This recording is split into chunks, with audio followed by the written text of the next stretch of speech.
Turkana University was established in 2017. It is a constituent college of Masinde Muliro University. Turkana University has 3 schools. We have the School of Business and Economics, we have the School of Education and Social Sciences, and we have the School of Science. Turkana University admits both national and international students. We have the students under the KUPS program, and we have the self-sponsored program. Within our self-sponsored program, we have the students from South Sudan, who are the refugees and sponsored by Windle Trust. And the other students are from within Turkana County. A good number of them work with Turkana County government. So those are our major clients. A good number of the students we've got is from Southern Sudan. But from our marketing, we've marketed across, and we are expecting students from Ethiopia, Sudan, and Uganda. You should join Turkana University. Turkana University offers the programs that you need. We are market-oriented. We offer what is required in the market. Agriculture, science and technology, mathematics. We carry out CBC programs. We offer short courses that are offered at the Kenya School of Government. This is where you can get what you want. You need it, we have it here at Turkana University. Turkana University is the cradle of knowledge. Welcome to Turkana University.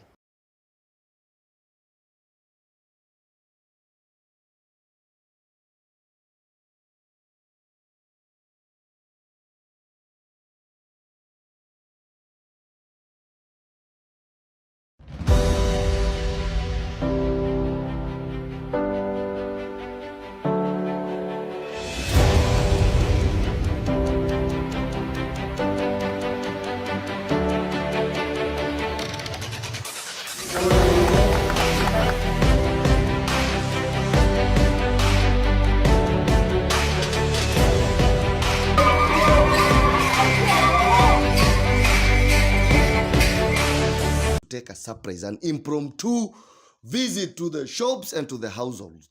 Alafu baadaye tuende kwa ofisi ya Sunbeam, tusikie hawa wa Sunbeam wanasemaje. Umeget? But in the meantime, I'm in my house. I have my 800 grams. So nataka kujua if those guys at the shop are selling to you this, na kama nyinyi mnaenda kutembelea shop. See you in a bit. Boom. Mambo. Poa. Niaje? Poa. Naitwa nani? Naitwa Ruby Baraka Shop. Ruby Baraka Shop. Yeah. Mimi ni mtu wa Sunbeam. Okay. Naitwa Dail. Uko poa? Uko poa. Safi. Sasa Ruby. Yeah. Mimi nimekuja hapa story ya mkate. Yes. Mbona unauza Sunbeam? Nauza Sunbeam kwa sababu ni mzuri sana. Hata unapotukula huwezi tamani kupaka blue band.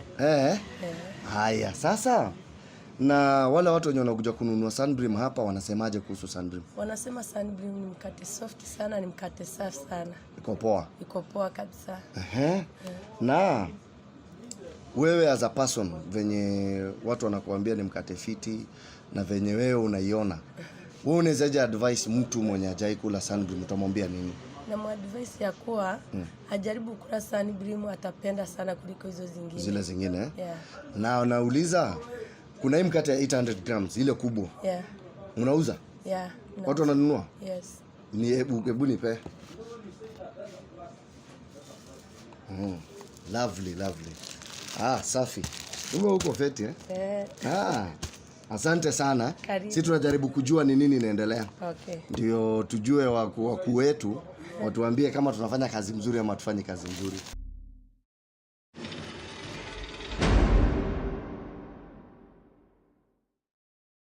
Mambo baba. Mambo poa. Majina?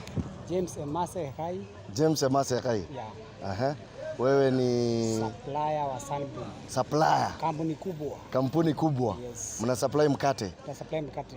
Watu wanasemaje kuhusu Sunbeam? Watu wanasema kampuni ni kubwa na imekuja juzi, imeovertake zingine yenye zilikuwa za kitambo. Okay. So mikate huwa tunapeleka mahali pote. Yeah. KAKUMA, Sunlockcherry huwa tunafika. Okay. Sana sana hapa Lodwar.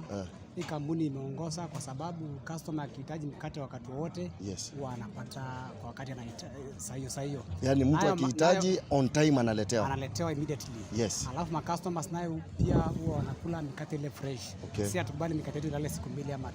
Okay. Ndio kwa sababu watu wanapenda. Okay. Kwa mimi kama supplier nimeenjoy kazi kulingana na product zetu ni safi. Pia inatujengea jina. So niko na sifa nzuri. Kabisa.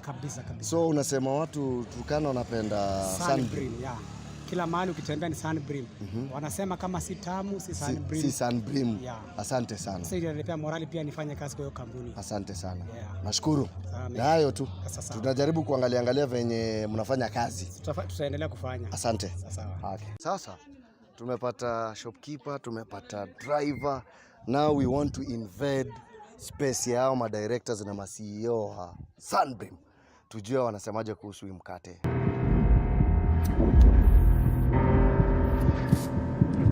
Karibu Dai. Asante sana. Ya Sunbeam. Asante sana. Karibu Sunbeam. For those who don't know, boss wangu ndio huyu. Uwaambie kwanza majina ndio wakujue. My name is Emma. Emma ndio mwenye ananilipa mshahara kila mwezi. Now, Emma, si tumekuja hapa, we want people to know more about Sunbeam. Now, our Sunbeam, yes, also known as Sun City Confectionery Limited, we are a confectionery company that started a while ago when Corona period was around. So when we started, we started with few products. We struggled a little bit, but later on we picked up because our company produces quality products. Really? We've always strived to produce quality products for our company so that we can satisfy our customers. Yes. And every other person who tests or takes our products, we make sure that they get satisfied with the services we offer. True. With the quality of our products. We actually produce several products. Produce the 400 bread, 400 grams bread. We also produce the giant. The giant one, the 800 grams. This is the latest one, the latest product we launched after the 400 grams. Okay. Then we also have a 200. Which is Kamini. Yeah. We are also preparing to launch our Sunbeam Lala product. So this will be launched within, let's say, few months to come. Few months to come. Wow. This will be available in shops. Now, mine is simple. How are your clients? My customers wenu wanasemaje kuhusu Sunbeam? Feedback yenye unapata kwa customer. Customers wetu, we've always got feedback from our customers because we usually value whatever comes from outside. Yes. The customers, they usually we usually send our suppliers and our salespeople while they go outside. When they go outside to deliver these products, and when they are offering the services from this company to our clients, we make sure that they also get feedback from the services, them. How satisfied are they? How are our products? So that it helps us to improve our products. It also improves us to. It helps us to improve the quality of our products to the satisfaction of every client out there. Now, in case if I want to order for Sunbeam, how do I do it? Usually, we've given out the numbers. The numbers are always there on our breads, at the back of the bread. There's the packaging papers have always been, the numbers have been given at the back. Okay. I have my number is up. The company's number is there. We have two numbers. Either whenever you call, either of the numbers, we will always direct our salespeople or our suppliers to your doorsteps. Asante sana. So in case kama ni bulkness, munaweza produce any amount you at the moment. At the order, in kwa mfano, if I want to have a big order, Should I call for a bigger order or a small order? No, at the moment we have the capacity to produce a big order. Wow. Yeah. At the big, yes, we can produce as much as the client wants. Okay. Depending on the orders as they come in. Asante sana. That's why wanasema kama si tamu. Kama si tamu, si Sunbeam. Hello. Hello beautiful people, ladies and gentlemen. Si tunataka kujua kama wase lodo wanakula mkate. If people love bread. And the bread that I'm talking about ni gani? Ni Sunbeam. Sunbeam premium bread. Na leo, me and my crew, we've decided to take a surprise, an impromptu visit to the shops and to the households. Alafu baadaye tuende kwa ofisi ya Sunbeam, tusikie hawa wa Sunbeam wanasemaje. Umeget? But in the meantime, I'm in my house. I have my 800 grams. So nataka kujua if those guys at the shop are selling to you this, na kama nyinyi mnaenda kutembelea shop. See you in a bit. Boom. Mambo. Poa. Niaje? Poa. Naitwa nani? Naitwa Ruby Baraka Shop. Ruby Baraka Shop. Yeah. Mimi ni mtu wa Sunbeam. Okay. Naitwa Dail. Hiyo ni nzuri. Uko poa? Uko poa. Safi. Sasa Ruby. Yeah. Mimi nimekuja hapa story ya mkate. Yes. And mbona unauza Sunbeam? Nauza Sunbeam kwa sababu ni nzuri sana. Hata unapokula huwezi tamani kupaka blue band. Haya, sasa na wale watu wenye wanakuja kununua Sunbeam hapa wanasemaje kuhusu Sunbeam? Wanasema Sunbeam ni mkate soft sana, ni mkate safi sana. Iko poa. Iko poa kabisa. Na wewe as a person venye watu wanakuambia ni mkate fiti na venye wewe unaiona, wewe unawezaje advice mtu mwenye hajai kula Sunbeam, utamwambia nini? Na advice ya kuwa ajaribu kula Sunbeam, atapenda sana kuliko hizo zingine. Zile zingine? Yeah. Na nauliza, kuna hii mkate ya 800 grams ile kubwa. Yeah. Unauza? Yeah. Watu wananunua? Yes. Ni hebu nipe. Lovely. Safi. Uko huko feti asante sana. Sisi tunajaribu kujua ni nini inaendelea. Okay. Ndio tujue wakuu wetu watuambie kama tunafanya kazi mzuri ama tufanye kazi mzuri.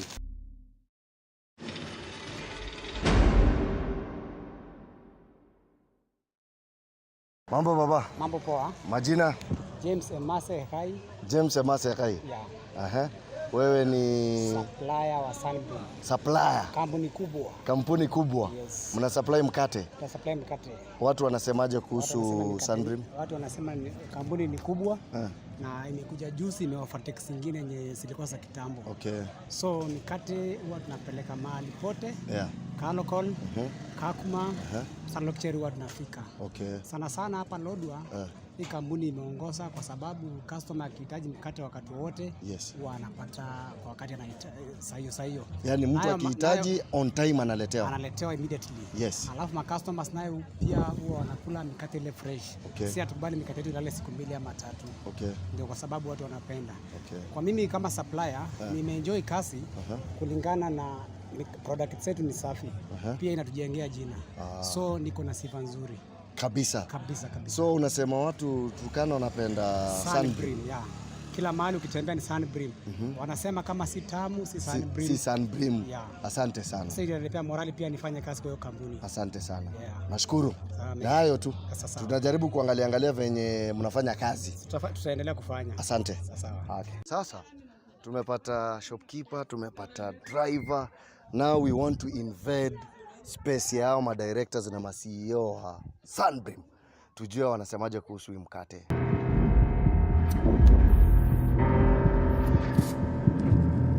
Karibu Dail. Asante sana. Ya Sunbeam. Asante sana. Karibu Sunbeam. For those who don't know,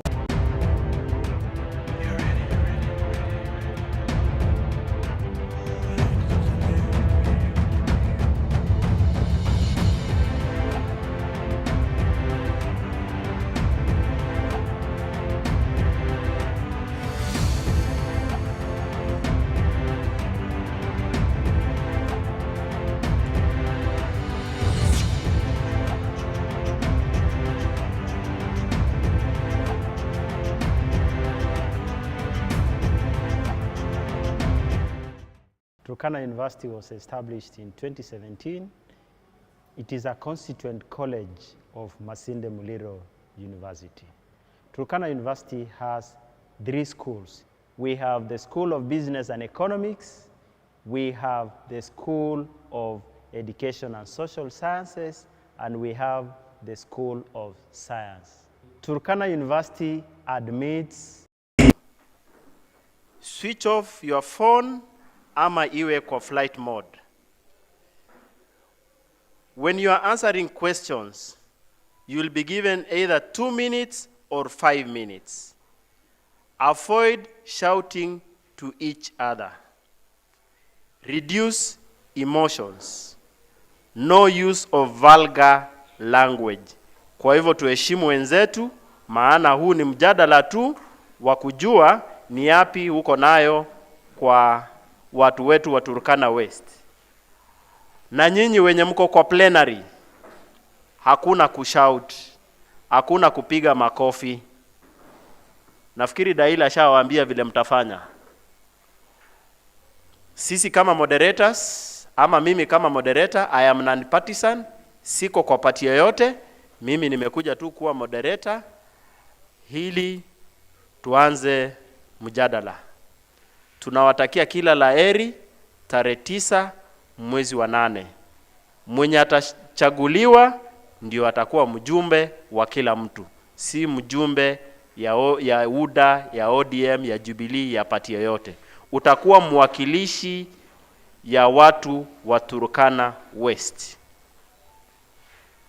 Sasa tunaweza anza mjadala. Kabla tujaanza mjadala, tunaomba kujua, tutaanza kwa mkono huu wangu wa kushoto. Tuambie jina lako, masomo ulio nayo, mali umefanyia kazi, chama chako. Tunaweza tumia lugha 3. Unaweza tumia Kiturkana, Kiswahili na Kiingereza. Maana voters wetu kuna wenye hawasikii Kiingereza na hawasikii Kiswahili. Karibu kaka. Asante. Habari zenu wote. Kwa majina naitwa Paul Esekon Ake. Mimi mkazi wa KAKUMA. Nimesomea Bachelor of Education Arts, Mathematics Geography. Nimefanyia kazi Lokado kama Energy and Environment Senior Officer. Na naania kiti ya MP kwa ticket ya KANU. Asante. Shukran. Tuendelee.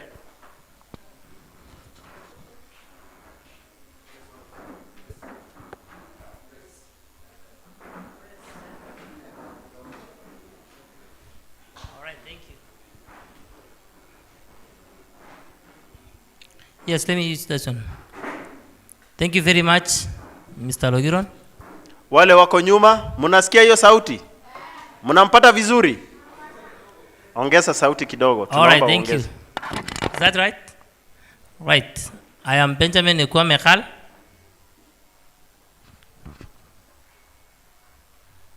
That is my name, officially called. I am a holder of a degree from the University of Nairobi, College of Humanities and Social Sciences, Sociology and Political Science.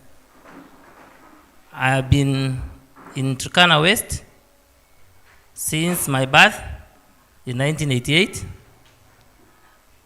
and being a member of this sub-county and a constituency, I have been a businessman, doing business since my graduation in 2014. I have actively been involved in politics, 2007 as a voter. The first time I voted, 2013 as a supporter, and 2017 as also a supporter. This year, I am in the field actively, continuously, coming in as a candidate for Member of Parliament in Turkana West. And the party politics, I am voting for, I'm contesting for a candidate, for a ticket which is independent. That is IT. If you have always heard, that is where my candidature is coming through. Thank you very much. We'll be with you. Thank you, Honorable Benjamin. Hamjambo wote. Daniel Epuyo Nanok, mbunge wa Turkana Magharibi kwa sasa hadi tarehe 8 mwezi wa 8 mwaka huu. Mimi nimefanya kazi karibu 2 na niko kwa kazi ya 3. Nilianza kama mwalimu wa shule za upili, nikawa msimamizi ya elimu. Baadaye nilipojibwaga kwa uwanja ya siasa mwaka wa 2007 nikapoteza, na kwa hiyo ilibidi nirudi kutafuta kazi. Basi nikapata kazi ya kuwa msimamizi ya shirika la Tupado kama msimamizi mkuu kwa miaka karibu 3. Mwaka wa 2013 nikasimama kuwania kiti cha mbunge kwa eneo bunge jipya la Turkana Magharibi. Nikafanikiwa kupata kiti hiyo, na ndio bado niko kwa nafasi hiyo kama mbunge. Mimi nimesoma, niko na shahada 2 za degree. Shahada zote 2 ni za elimu. Nafikiri hiyo inatosha. Asante. Thank you. We can start from this side. Honorable Ake, where is your permanent residence? How many MCAs do you have under you now? And how well do you know Turkana West in terms of the number of registered voters, the population, and the geography of Turkana West? Question 1, where is your permanent residence? The number of MCAs you have? How well do you know Turkana West? You have 5 minutes to respond to that.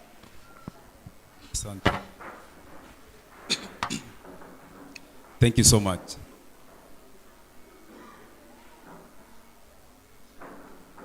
I think those questions are too many at once. And my name is Paul Esekon. Ake is not found in the voter register.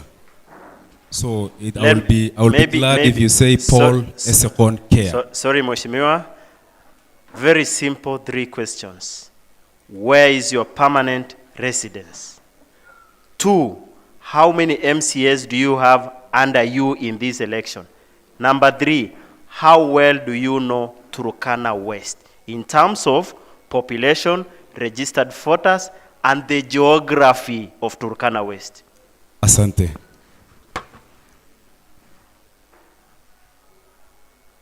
My permanent residence is KAKUMA. I am one of the founder of a village called Hauren Regai, but I was born into Wakayeni. Simply means I'm a resident of Turkana West, which headquarters is KAKUMA. I have the 7 MCAs. Not all of them are from Kano, but we share ideology in Azimio. Geographically, I understand Turkana West because I have been an energy and environmental officer in Lokado, which covers the whole 7 wards. And I've been representing the people of Turkana West in my capacity at that level. I understand the population of Turkana West is 239,519 people by the census of 2019. I also understand roughly the estimate of people who are voting in Turkana West are 42,000. I don't know the hundreds that are up there, but they're around 42,000. Thank you. Thank you, Mheshimiwa. Same questions to you, Ekwam. I repeat the questions? Very well. Question number 1, where do you live, your permanent residence? Number 2, how many MCAs do you have in your party now?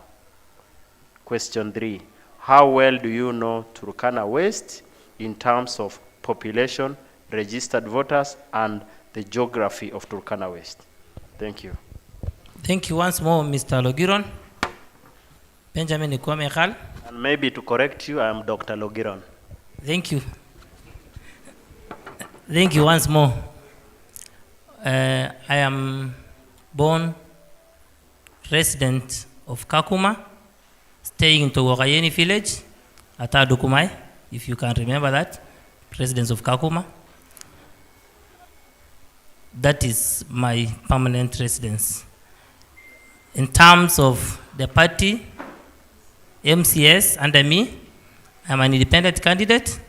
An independent candidate cannot have anybody, even a governor, under him or her. That is, will remain. I am a registered candidate in a ticket which is independent by registrar of political parties.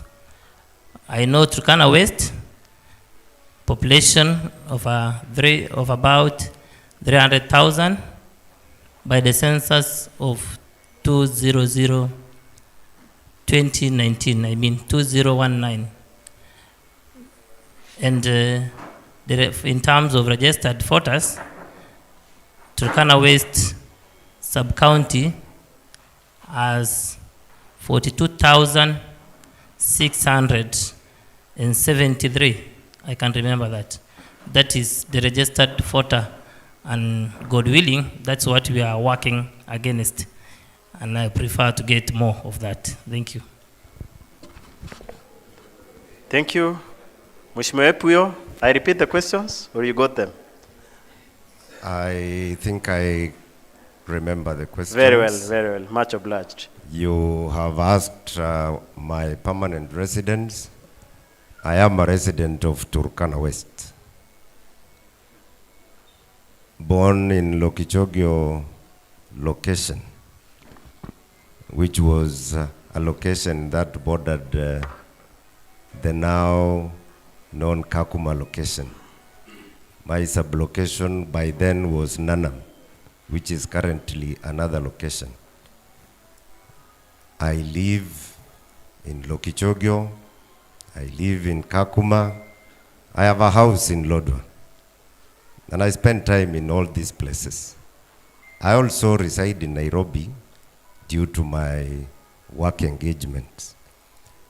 So the public can get to know that I'm all over.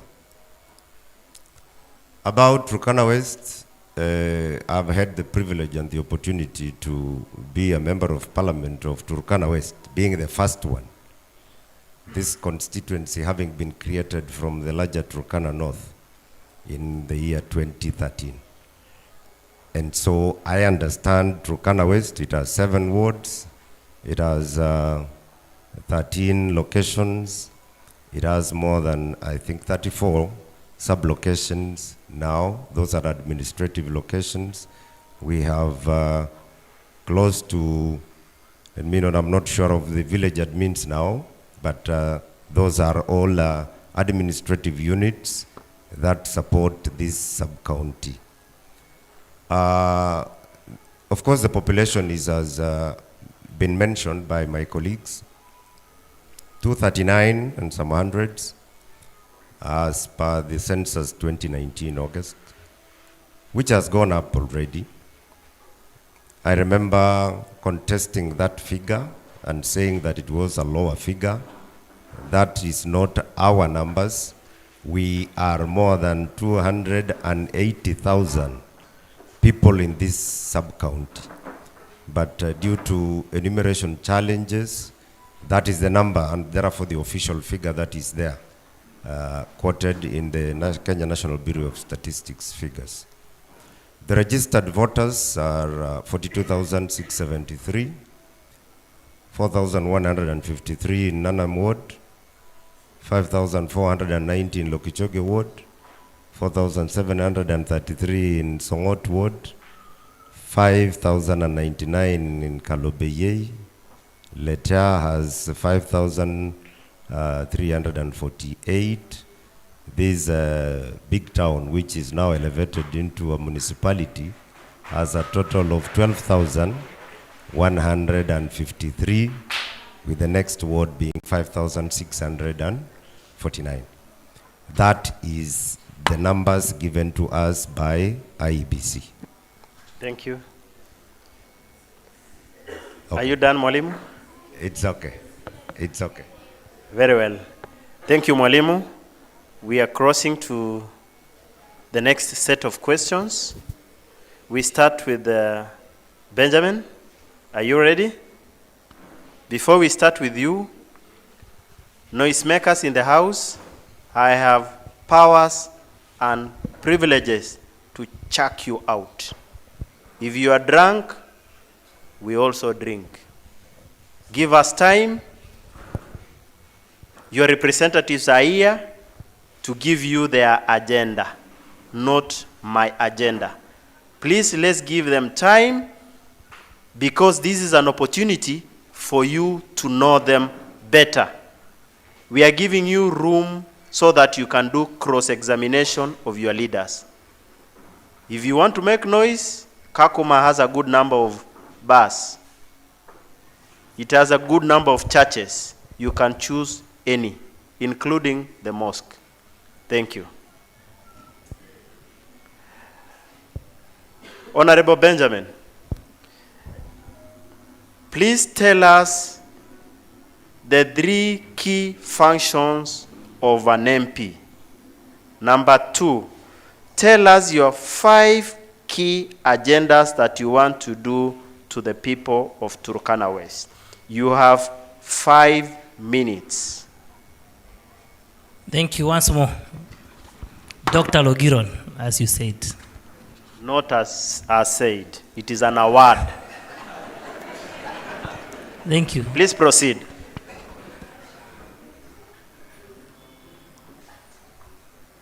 First, an MP is a member of parliament, and being a member of parliament in Kenya, you can be a member of parliament through an independent ticket or through a political party.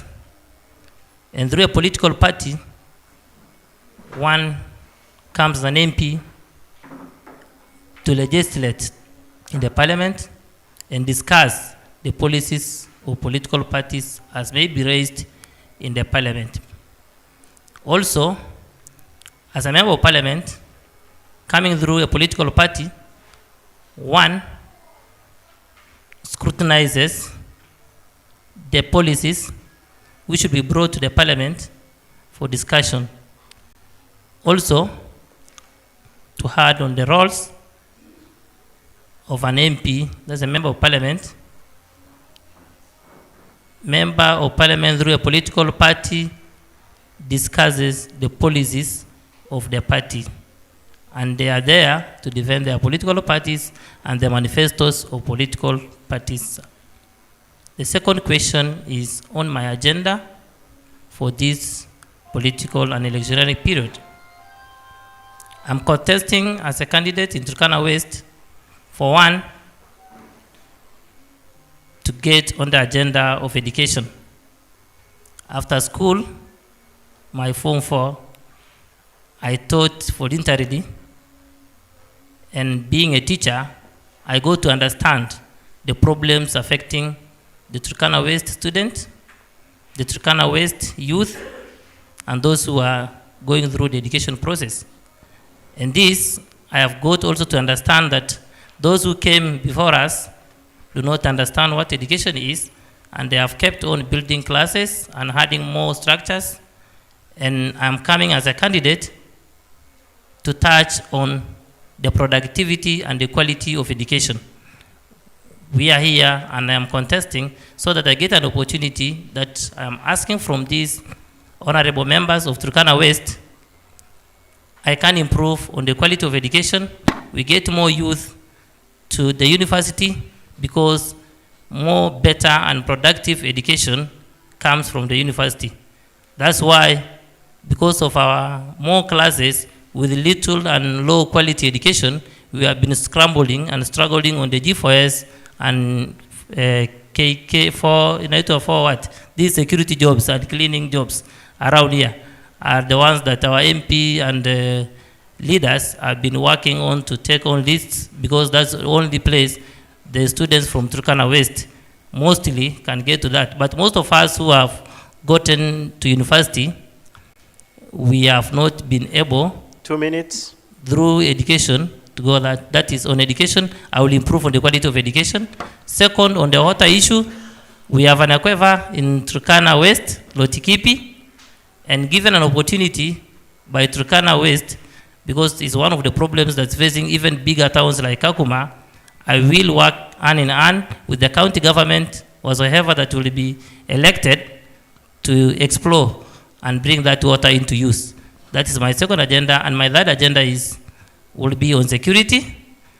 Being a border sub-county bordering Uganda, Ethiopia, and Sudan, given an opportunity as an MP Turkana West come 9th August this year, I will work together with Turkana West constituents, bring peace through good relations with our neighboring countries 1 minute. to improve on the insecurity issues which has always affected our people. And lastly, I will also work to unite the Turkana West people in each and every agenda they will bring, including employment and education. I will avoid the opportunity given to our people from being accessed by the least way. We will access that freely, and as Turkana West people, we will not discriminate you. Give me that opportunity, you will be giving me the right work I will do. Thank I you, am good in thank you. that. Thank you. Thank you. Yes, Honorable Epio, 3 functions as an MP and your 5 key agendas for the people of Turkana West. Thank you, Daktari. I understand that is the job I do now. I do representation. I do oversight of government and non-governmental organizations and all other institutions within the Kenyan space. And the third role, of course, is legislation, which is the role of making law. Those are the 3 functions of a member of parliament. My agenda has been and is, first and foremost, education. And I think I've worked to improve access to education in this sub-county through infrastructural development, through scholarships, education scholarships, afforded to the people of Turkana West by the Constituency Development Fund, and of course the county bursary fund, which helps our students to undertake their studies. On the scholarship bit, Daktari, I think I'm the only member of parliament in the Kenyan parliament, with the 290 of us, who introduced a novel low-cost boarding for our primary schools, just to improve the number of boarding schools so that our children are able to live in school, have more time with their teachers so that they can improve their performance.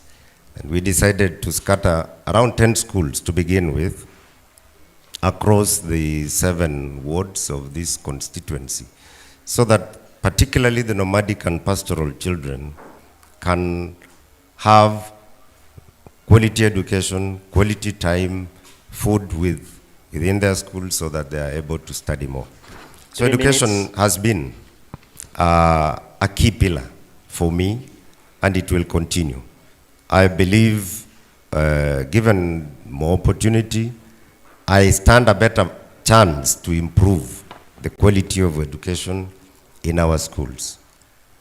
My other agenda has been and will continue to be empowerment of our people through programs that improve the livelihoods of our people, through civic education of our people, training of our people in ways that diversify the livelihoods. And this has been noticed by the NGOs that involve themselves in these livelihood diversification programs, and even within the government setup. I think our novel project currently is the K Dr. D project that has been funding our groups. 3 minutes. The third agenda, and it has been and it will continue to be, it's been a bit of a challenge, is the question of water. Water for domestic use, water for irrigation and agriculture if it were possible, and water for livestock. That is an agenda that I am pursuing, that I have tried to pursue for the 2 terms I've been a member of parliament. The fourth agenda, as far as I understand it, is the question of the security of our people, security of the properties and the livelihoods of our people. That has been a challenge, and I have always said it is the voice that needs to be raised so that government, which is the main provider of security, 1 is minute. able to address the question of insecurity of people and their properties in Turkana West. Finally, and lastly, the question of food security. Still a challenge to us.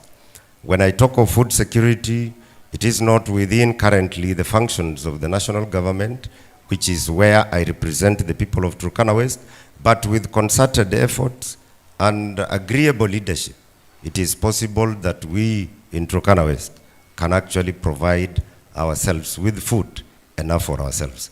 I'm not forgetting that there is the livestock industry. Turkana West is, I think, the leading livestock industry producers in the county. Thank you. So we've not pursued that strongly.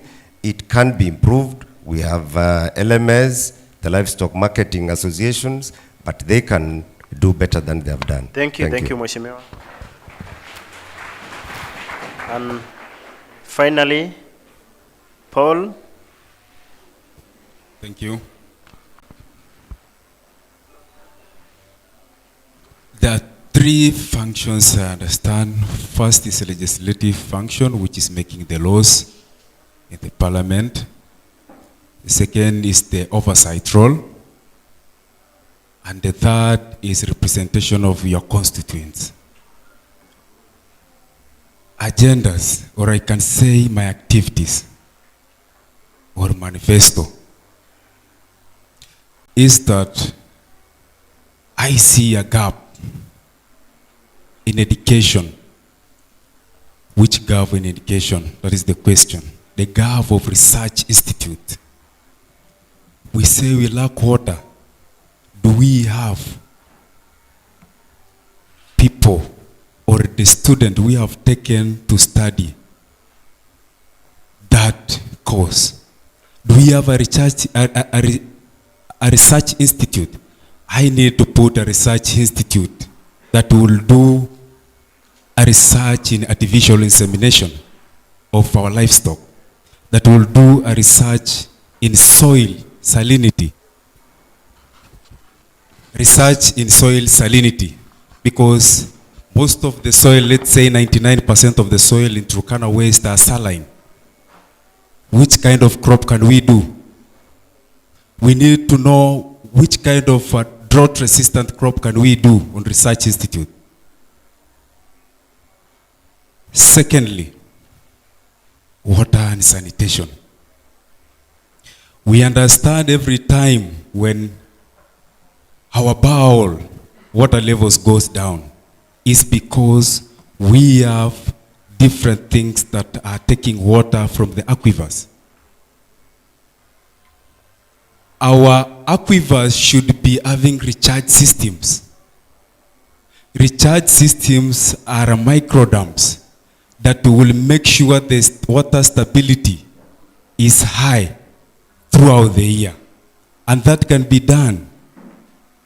I will say how later on.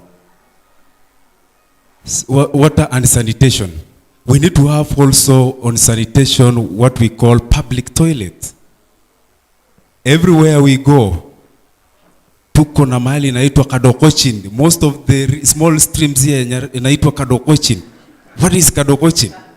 So we must have public toilets because during rainy time, we have many things that touches on health, on cholera and other things. 3 minutes. On water again, we lack storage tanks. We need to do that either by coordination with the county government, doing the synergies with the NGOs so that we can combine our efforts to provide people that. The third is livestock health and border reconciliation. Livestock health. We need to have a central vaccine center, a lab that will provide all our young livestock. Wakati mbuzi,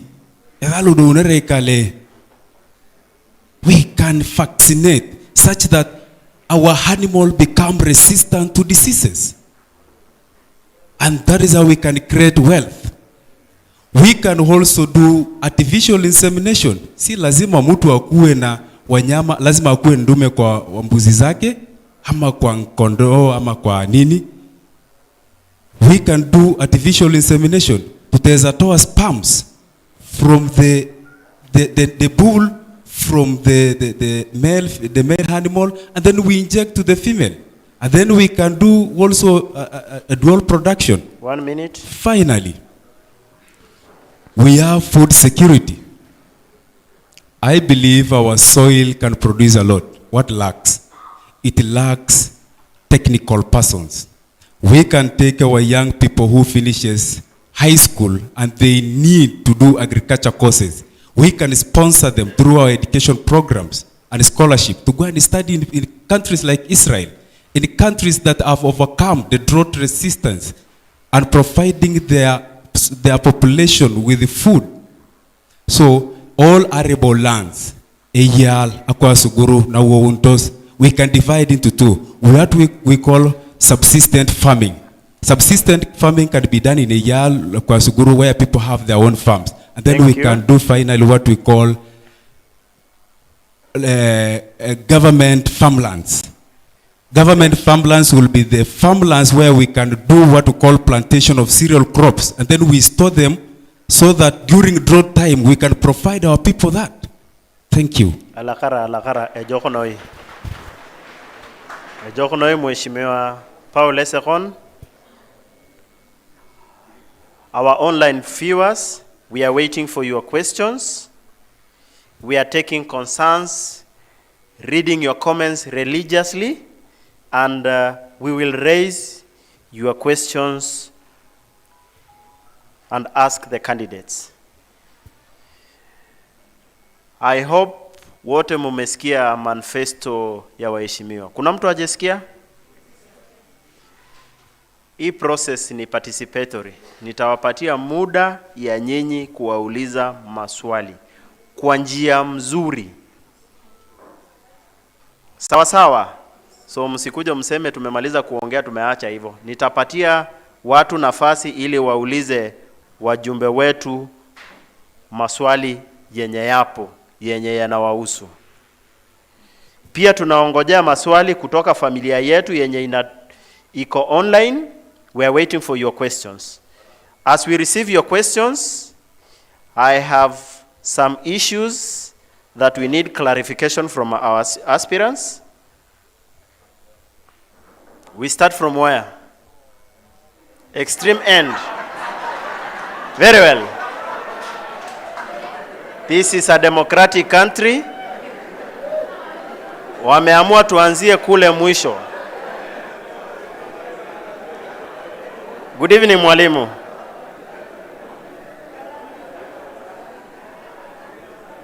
I captured your 5 agendas. 1 on education, empowerment of our people through livelihood, civic education. You said you'll take care of the issue of water and you'll continue. There is the issue of security of our people, and there is the issue of livestock production. Were those the issues you enumerated? Very well. Let me start with the water. The famous Lotikipi aquifer. The discovery was done while you are still an MP. Nothing has happened so far. Maybe you will comment on that. Give us the reasons why, and why do you think the people of Turkana West can give you 5 more years, yet nothing has happened in the aquifer? Number 2, you talked of empowerment. Empowerment means you build capacity of your people. Do you think the people of Turkana West will give you more time to empower them or empower yourself? There is a case whereby your daughter was recruited as a chief security officer. You employed someone called Joseph Loruto in charge of the ward issues and other issues. Number 3, there is an issue of balkanization of Turkana West, whereby all development is AIC related and based on clans. Maybe you can make comments on that so that your people can give you 5 more years. Make clarification on that so that they stop asking you in the corridors. You have your 5 minutes. If you need 5 more, I can add you to clear the air so that we can move. But before you respond, I would wish to recognize the presence of Ekusi Lore, the Deputy Governor for UDA. Who else is around? The MCA around? Any MCA aspirant? Inua mkono MCA aspirant mwenyako? MP aspirant? Thank you. Kuna wenye wanajificha wataki tuwajue, kesho tutawajua. Mwalimu, you have your 5 minutes. If you need 5 more, please make clarification on those issues. Thank you, Daktari. I think you will have, that was a mouthful, so you will need to take me through one by one. But start with the first question, because those Lotikipi aquifer. Lotikipi aquifer, it was discovered, yes, it was discovered in 2012. Yes. I became a member of parliament in 2013. You are not right to say nothing has happened. Something has happened. Some boreholes have been sunk in Lotikipi. The initial borehole that actually discovered Lotikipi was sunk by UNESCO. Yeah. And that is the borehole that was used to declare that there is a lot of water in Lotikipi.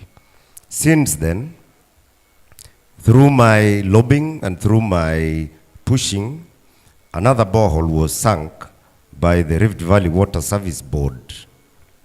Okay? Unfortunately, they sunk the second borehole very close to the initial borehole. When the water samples were taken, they were said to be saline, too saline to be good for any use. And that is what halted the Lotikipi aquifer development. That did not stop there, Dr. In my second term, having seen the potential in Lotikipi with the difficulty of drought and lack of water in Turkana West, and that possibility, I kept on pushing government that they needed to do a lot more in terms of exploratory boreholes in Lotikipi. And Lotikipi covers, as it is said in that UNESCO study, 4,100 square kilometers. That is a huge area, which you cannot use only 2 boreholes to condemn.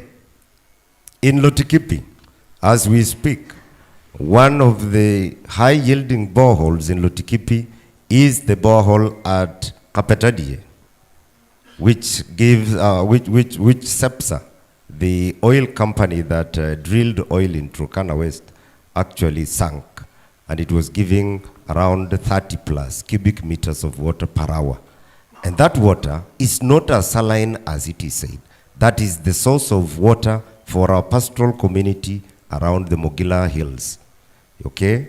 There is a borehole that was sunk, again by SEPSA in 2014 in Nanam Center, a yield of 14 cubic meters per hour.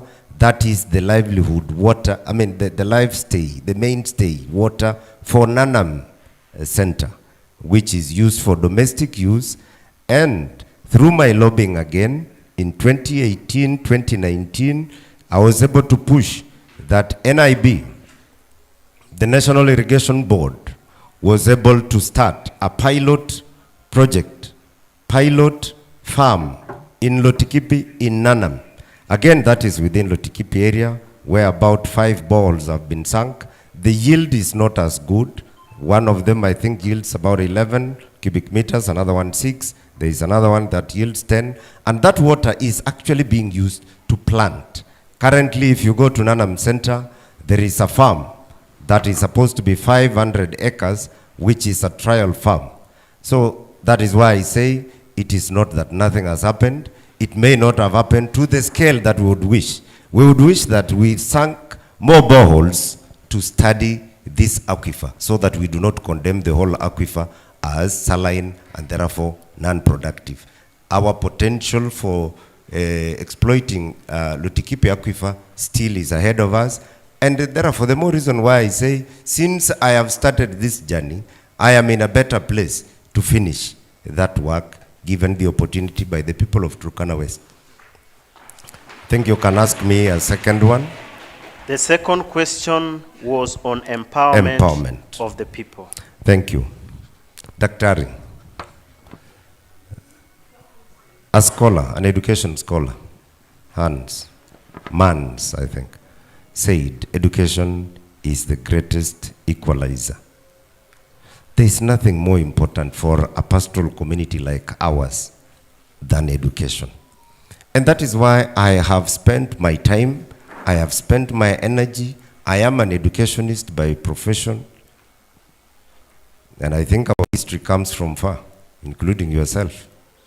I work tirelessly to educate the people of Turkana and the Kenyan child. That empowerment is the first, the initial, the foundation of every other empowerment that you can give a community. When I talk of empowerment program, Daktari, I talk of making it possible for someone to pursue their life goals on their own motion. That is where education comes in, be it the formal education or the lifelong civic education that we talk about. When we are able to educate our livestock producers to be able to understand how to produce better breeds of these animals that they keep, that is empowerment in its own right. When we are able to change the lives of our livestock producers to become traders in that livestock, value addition, that is empowerment, Daktari. When we are able to mitigate those who fall into the poverty trap by virtue of drought, by virtue of raids, and they are able to come into this town and start hawking and doing small businesses. That is empowerment, Daktari. And these are the kind of programs that I look at as the future of Turkana. Because our livestock, by the way, our livestock numbers are reducing. Many of our people are falling out of the pastoral economy and they are coming into towns. A very difficult life awaits for them. They must get this empowerment program to be able to manage their lives when they are in this town. In a nutshell, that is the kind of empowerment that I would wish to see happening and continue happening. I have seen our people change their lives. Someone, you know, you start kama mraia wa kawaida. Unapata anaanza kuvaa suruali na kuanza kufanya biashara na kuweka duka kidogo. That process of changing life is empowerment in its own right. And it takes the effort of leaders, not only me, the administration, government programs, to be able to change those lives in that manner. That is my passion, by the way, Doctor. Currently, I love seeing someone move from, ask me those other questions. This one, I think I've done it. Ask me the next one. You I need have time. not exhausted. Okay. The question was... Just extend. The question was, do you think you will continue empowering people or perpetuating nepotism? Because it is indicated that CDF and the constituencies are controlled by your family members, and in case any job comes in, the priority is within you.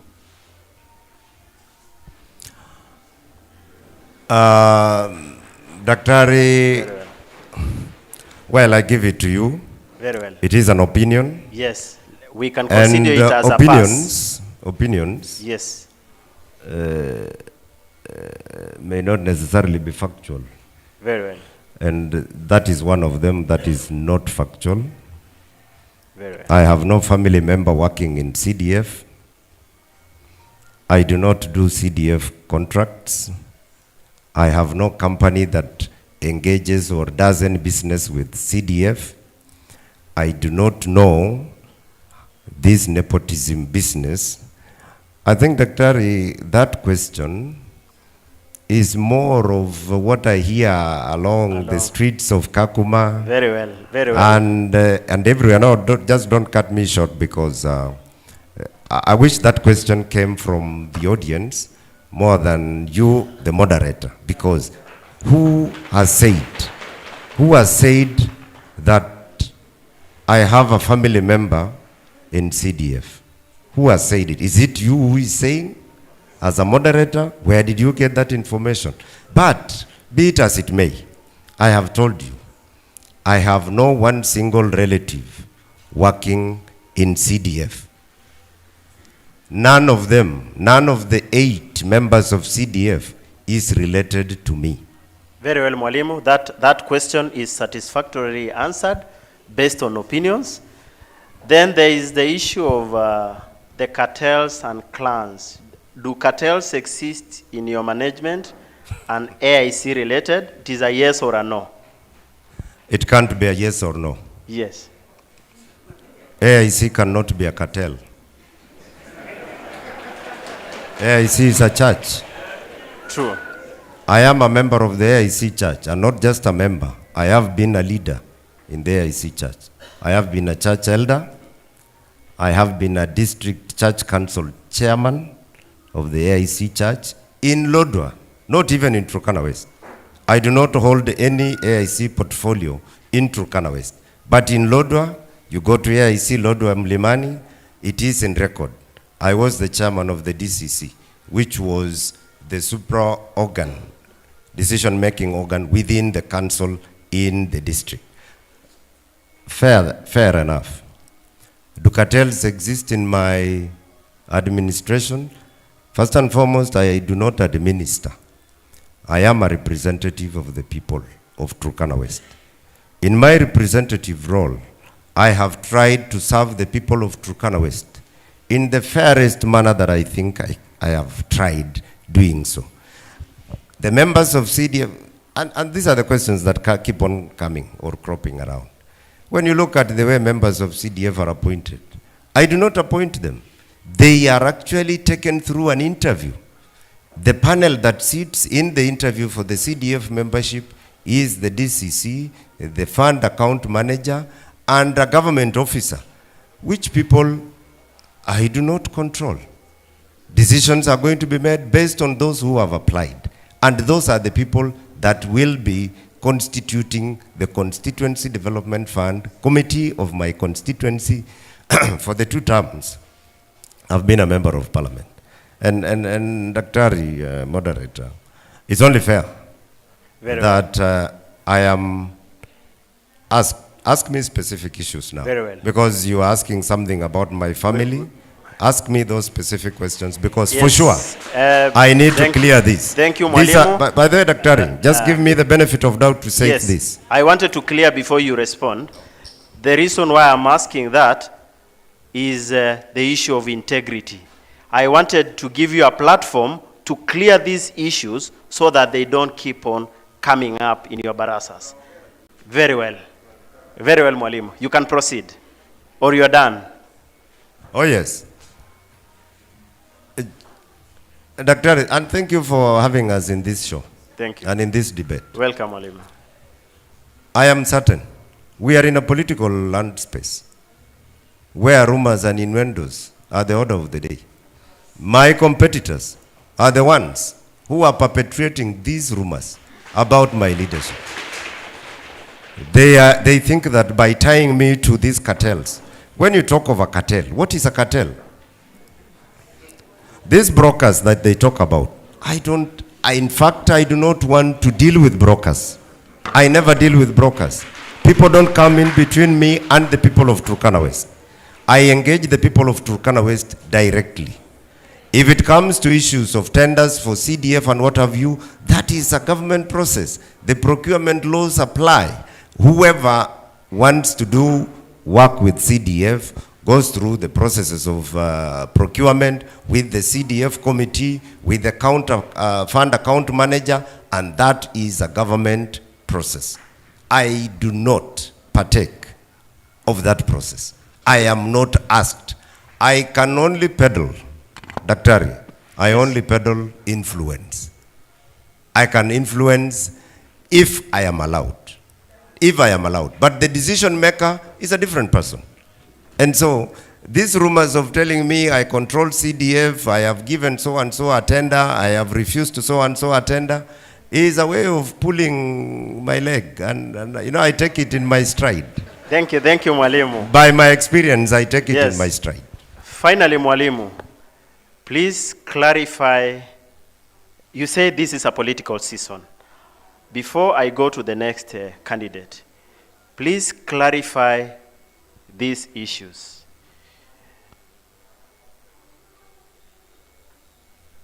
There is an issue that you are related to Benjamin. Is it true or false? There is also an issue that this is your exit strategy. You want to be done with your 15 years so that you pass the baton to Benjamin. Please clarify those issues. That would be a good one, Doctor, if it happened. Yes, it is true. Benjamin is my cousin. The father of Benjamin is my uncle. Please give Mwalimu time to respond. We will give you time to ask questions. And please let him respond to that. So that is correct. That is true. Benjamin is related to me. I can say a lot of things about Benjamin. You heard him talk of he was born in 1988. In 1988, I started my university education. So I'm older than him. And anyway, I've answered you. He is a relative of mine. Is it an exit strategy that you are preparing him for the next term? That can be a good connection and a way to and a way to prepare leadership. If it comes out in that manner, I have nothing to say against that. But I have not deliberately told him to contest against myself so that he can inherit the seat in 2027. That cannot be a strategy, for sure. Because when I see him campaigning, he is actually eating into my votes. And that reduces my electability. Thank you. So how can I put someone to reduce my vote, yet I'm looking for those votes? So that is his strategy, maybe, and the people he's colluding with or is working with, and the contest is on, Daktari. Thank you, There is nothing we will do about it. 9th will come, and the people of Turkana West will decide who becomes their next member of parliament for 5 years. Thank you, Mwalimu. I think that clarification is well. Benjamin, good evening. Good evening, Daktari. I am amazed the candidates from Turkana West are all geniuses. They do not have notebooks.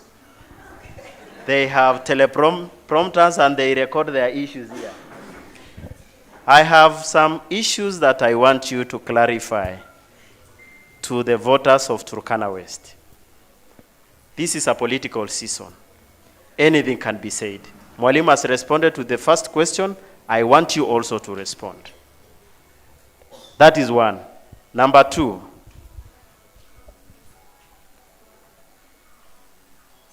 you are Mwalimu's project to spoil KAKUMA votes so that he goes with the seat. How true is that? Number three, there is an allegation that you are young. You don't fit to be in the seat because all that you have is courtesy of Mwalimu, including your wealth. How true is that?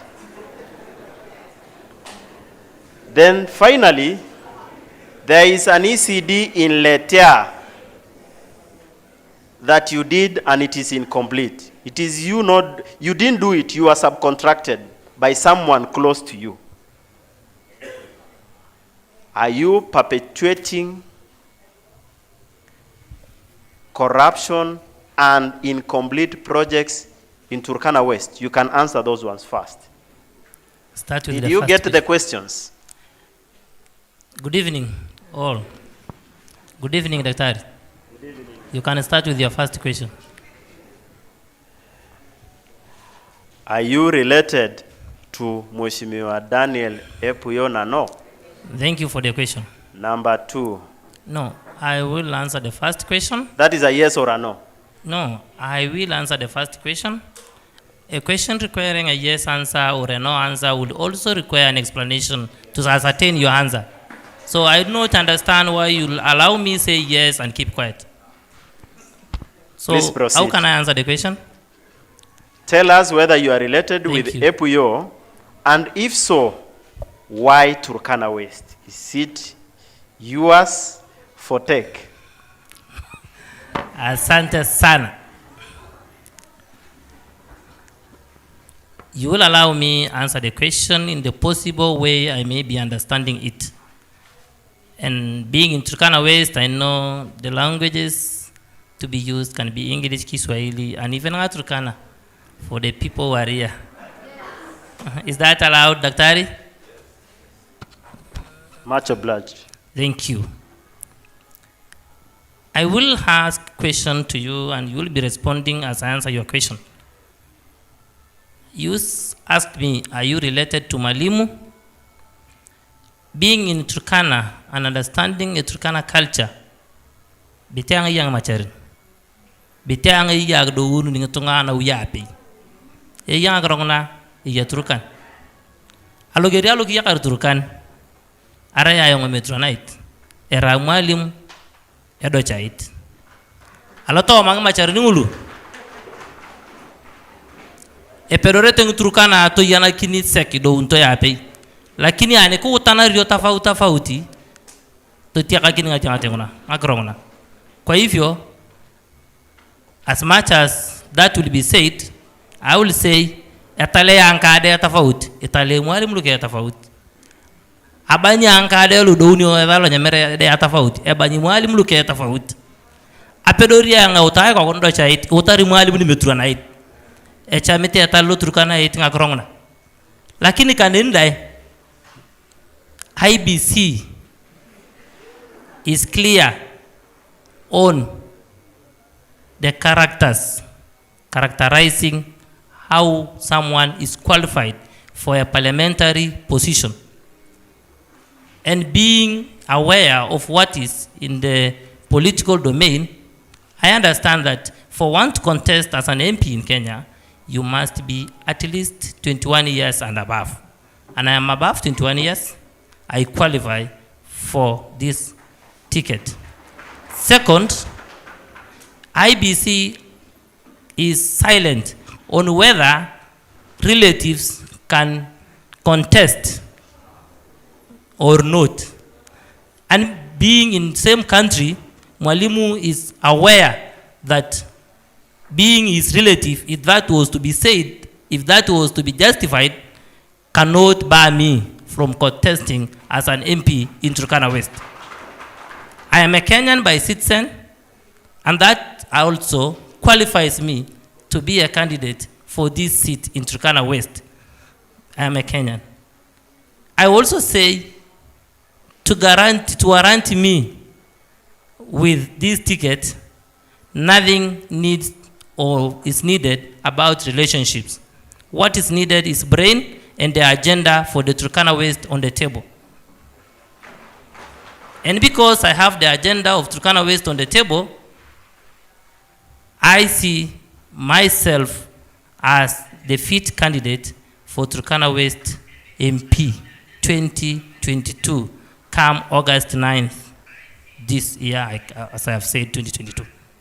So that question of relationships, I do not know if in any way is related to my candidature. But because those who have feared me as one of the people contesting have used it thinking it will guarantee additional votes, pole sana. It may not.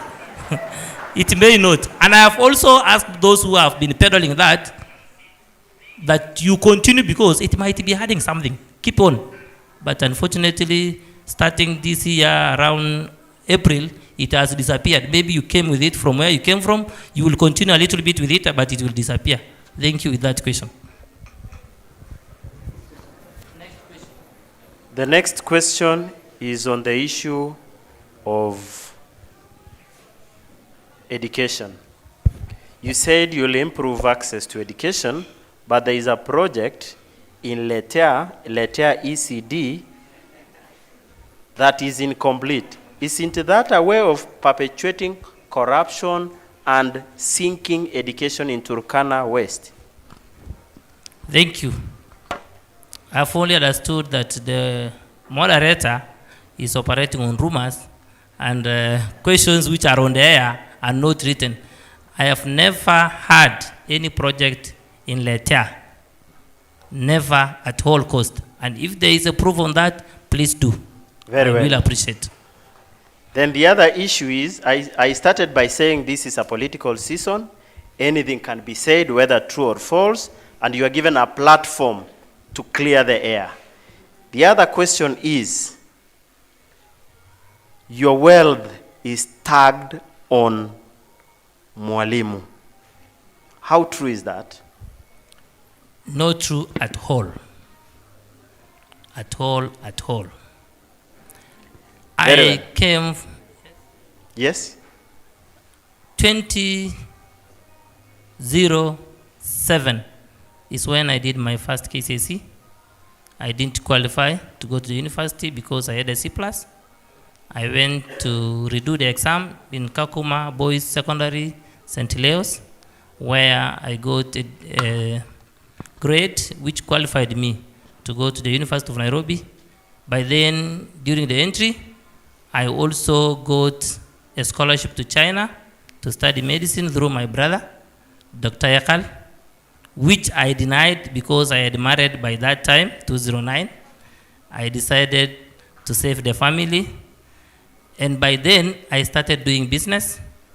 Those who know me well, including Mwalimu, and those who are seated here, know how I started the journey to get wealth. I was the best charcoal seller in KAKUMA, serving many organizations known by individuals seated here, constituents that we look forward to attending to through the membership of the parliament we are asking for. I sold mitumba for some time. I sold exam 2013.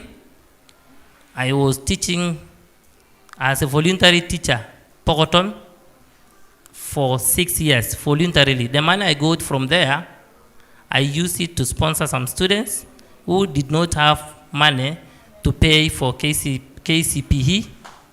Some of those students are seated here. We can name them.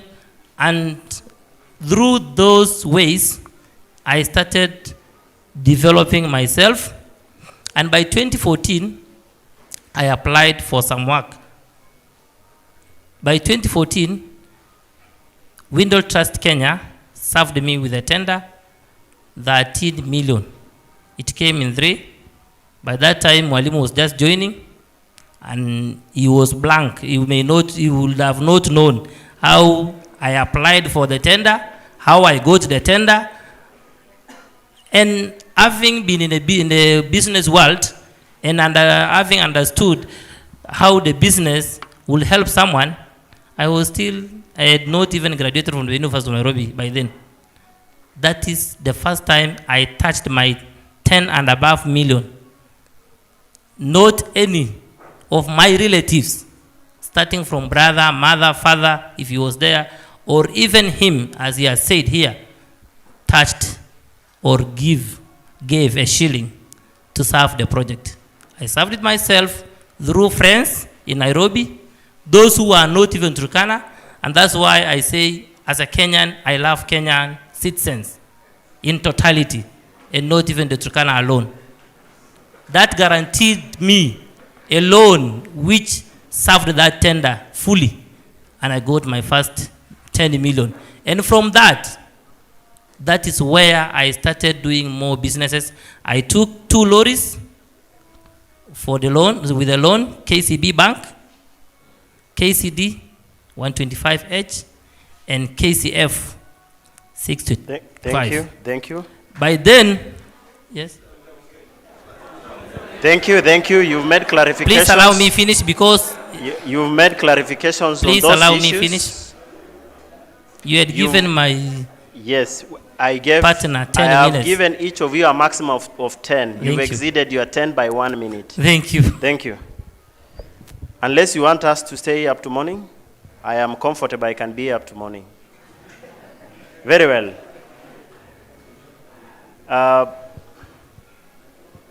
Paul, I captured 4 issues from your side: education, water, livestock, and food security. Question 1 on education. You talked about a research institute. Do you think it is achievable? And if so, what do you plan to do about it? Thank you. Question 2 on environment. You were an environment officer at Locado. Madenge has taken toll of Turkana West, such that the achievement of food security is a pipe dream, because much of the farmland has been reduced in terms of acreage. Do you think that is realistic? Question number 3. On your integrity while at Locado about the lights. Please shed light on that. Thank you so much. Naona watu wanacheka. Order. Asante. Those are good issues. The first one you have said about Research Institute. A research institute has to provide the solutions and the gaps that we have in Turkana West. A research institute has to be given a priority if we really need to solve the problem also of Prosophis gilliflora and Prosophis chilis. Is it achievable? Yes. A research institute does not need us to build a whole town. It only needs us to do the required. Section the land, build for a few buildings that are going to have something to be done inside. How will all that be done? Here in Turkana West, we have the organizations, both implementing and operational partners, who receive up to more than 5.3 billion annually. That rates KAKUMA in 2019 to be the 7th city in Kenya. During country operational plan, which is always done every year by all partners who are working here, there is no single leader I have ever seen while I was managing energy and environment to give out the views of the people of Turkana West, where to be done, what to be done, and how. We can have what we call M&Es. We can have people who can fundraise through different outside world. Of course, giving the objective of why. I believe the county government has to be consulted and has to give a hand inside. It's all about coordination and good synergies. The organizations that are here who are working on livelihood, like Food Agriculture Organization, like GIZ, like WFP, there has to be given the opportunity and to be explored together, because the Research Institute does not only help the people of Turkana, it will help many people around Turkana County. And that can be achieved and that can be implemented in my regime if given this chance. You have talked about irrigation or food security, about Prosophis gilliflora. I've done a research in Prosophis gilliflora, and let me remind the audience that I was Mr. Energy and Environment in Turkana County before I got into Lokado. By merit, I wrote a report which most of the officers in the county government are using about Prosophis gilliflora, Mathenge. That Prosophis gilliflora is not a tree that we can say we can eliminate, but can be managed through all benefits or advantages that is giving, as we overlook the disadvantages. We have talked about removing Prosophis gilliflora because it goes up to 173 feet down ground to reduce its water usage on aquifer. It means what? When I talk about two forms of farming, I've talked about subsistence farming. Yani atua analima shamba yake ndi apate mapato ya kila siku. Ama mapato ya hiyo 3 minutes.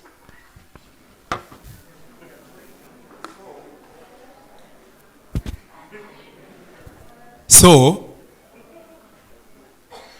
we have places where people have been farming. In KAKUMA, we have places like Loyal, we have Pakuangat, we have Akwasuguru, we have Pokotom, we have Lotaka. As you go on to other centers, those places should be cleared. And should be cleared not by hands. One, we know post office seeds can go even up to 10 years on the ground waiting for moisture to saturate and then comes up again. Two, we understand prosopis that need to be suppressed by other biological trees like Acacia revision, eregai, Acacia nubica, ipeto. Why? By eliminating Prosopis juliflora, we plant the natural or what we call indigenous or native plants will make us suppress the seeds and also its upgrading during the soil saturation. So what I mean here is mahali ambaye watu watakuwa wanaweka farms zao ya kujisaidia, hapo tutatoa using the tract na balango ni Turkana na Canton. Iriana rai ke yango da prosofis amamadenge angitira iriana ra to pododini kalaptan, so that our mothers can have humble time to plant their lands. Oterenyo, those places have what we call ngimotoroi, and ngimotoroi collects water, but because elebunu kola atirai, it cannot be planted. That one can be used a mechanized system. Lastly, we have places like Nawontos, Oropoi, places like Natira, Lomunyana Kiriono, places like Nasinyano. We can do what we call 1 minute. Government farmlands. And I explained earlier, what is government farmlands? We can use what we call a mechanized system and modern system of farming. Telemona ngatrok takiriara big acres of lands. As we create what we call micro dams, ketamata through drip irrigations. Your time is up. Kindly give me more time. Your time is up. Just give I am me adding you a minute. Just 2 minutes. 2 minutes. 1 minute. I believe those places ketatai plantations. Plantation nguna, it will be one to curb food security. Roaring rolu adrot elemio nakina Turkana. Number 2, we can use it area takere pocholoyo epak ngata lo nyarta nasinyono lo nyarta oropoi. Then we can export across the 2 borders of Uganda and South Sudan. We can create jobs for young people. We can create food. We can have more food. Thank you, Honorable Paul. Thank you. Ya delight. Ya delight. Wacha nikilia hiyo, si ndugu yangu tu. Very well. Naomba tu. Delight. In 2017, I wrote a proposal of what we call solar lanterns. They are not even called delight. They are called solar lanterns. And what we call street light. Zililetwa karibu 700 street lights. 50,000 D-lights. Those D-lights, it was to be distributed to the host community 30%, refugee camp 70%. Priority number 1, schools. Priority number 2, anybody who has planted a tree because an environmentalist. I did that openly. I distributed 70% to the host community, Turkana. I interchanged the graph. I interchanged it. You have a minute. Ya mwisho, when it comes to street lights, Order, when please. Order. When it comes to street lights, out of 700, I gave Turkana West, especially KAKUMA, because it was not supposed to move out of a radius of 10 kilometers. Nilieka 365 ingine niliiba usiku nikapeleka kwa street ya Kalobeyei. Kwa sababu gani? UNHCR never allowed to go beyond Kakuma. I did that. Tochauna cha kopoyoka nikalapatandae. Kupeteda. Yes, it was not, and if it was not because people were stealing, I gave 6 in the church. Kama ingekuwa vijana ambao walikuwa naiba sola, Kakuma yetu ingekuwa inawaka saa hizi vizuri. Thank ya you. mwisho, kuna hiyo maneno. Thank you. Your time is up. Asante. I gave you Thank 2 you. minutes. Since you are the last person to speak, before I go to the plenary so that you can get your questions, you have the only opportunity to ask any question to the 2 candidates. Choose any who you want to ask a question and you will have time to respond. Any of the 2. Thank you. As many questions as you can ask. Thank you so much. So I choose one. Any, or you choose 2, depending on the questions you have. Asante. Ladies and gentlemen, I may not have many questions, but I will just ask one question to Honorable Hepuyo. I hope. Order, please. I hope you are taking the questions. Mheshimiwa, yes, proceed. We were on 12th of July 2018 at Jacaranda Hotel. When I went to defend the water sector trust fund proposal, which we call Danida.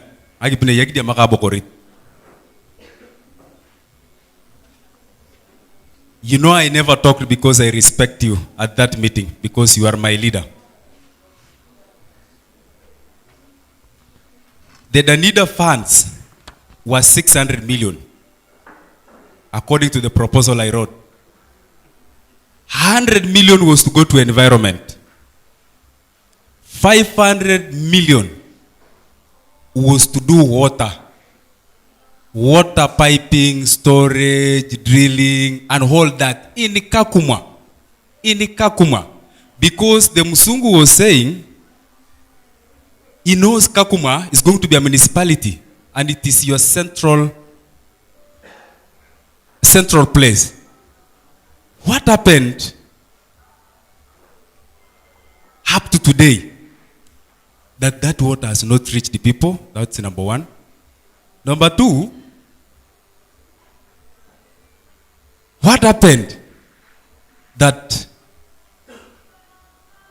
this water or the piping system was never done in the selected village that were in the proposal? I know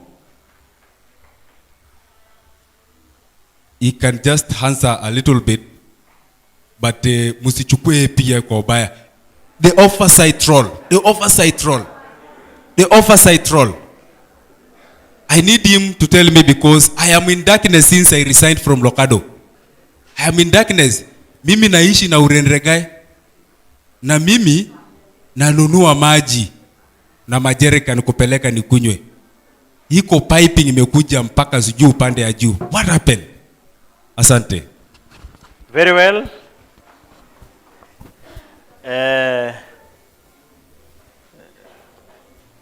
Benjamin, you have some minutes to ask question to either the 2 of your fellow candidates or one of them. Please proceed.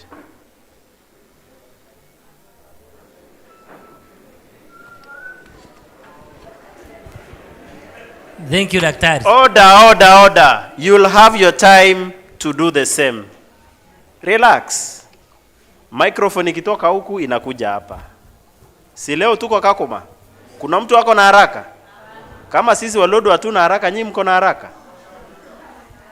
This is the only opportunity to interact with your candidates, to cross-examine, air your issues. If you have reservations, share here. So tulia kwanza na hiyo kelele kidogo, tusikize. Uko na swali kaka? Sitakosa. Endelea. Asanteni sana. Asante daktari. Swali langu la kwanza ni kwa ndugu wangu ambaye anawania kiti cha mbunge Turkana Magharibi, ndugu Hake Paul Esekon. Mheshimiwa ambaye anatasamia kiti hicho. Kwa muda mrefu wa miaka 24 KANU ilitawala nchi ya Kenya. Mwaka wa 1997 KANU Turkana iling'atuliwa na Simba Ford Kenya. Wakati huu wa mwaka wa kampeni hii ya mwaka wa 2022, ndugu Paul Esekon anataka kutukumbusha masaibu ya KANU. Je, unajua KANU sisi tulikataa? Swali la kwanza kwako. Ya pili, kwa ndugu wangu huyu.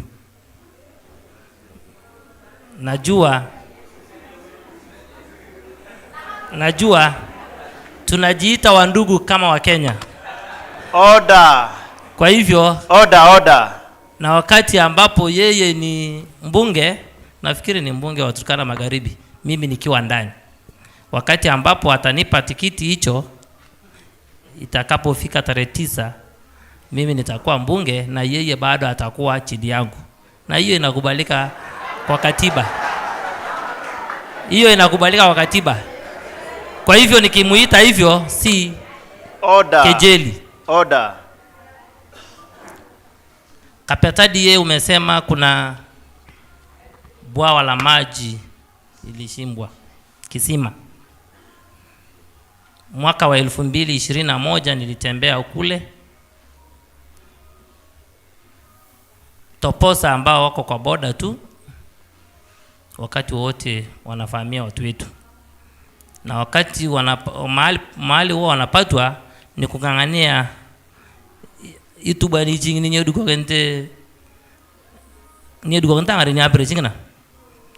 Na hapo mbele kuna water pan ilikuwa imefunguliwa kubwa sana.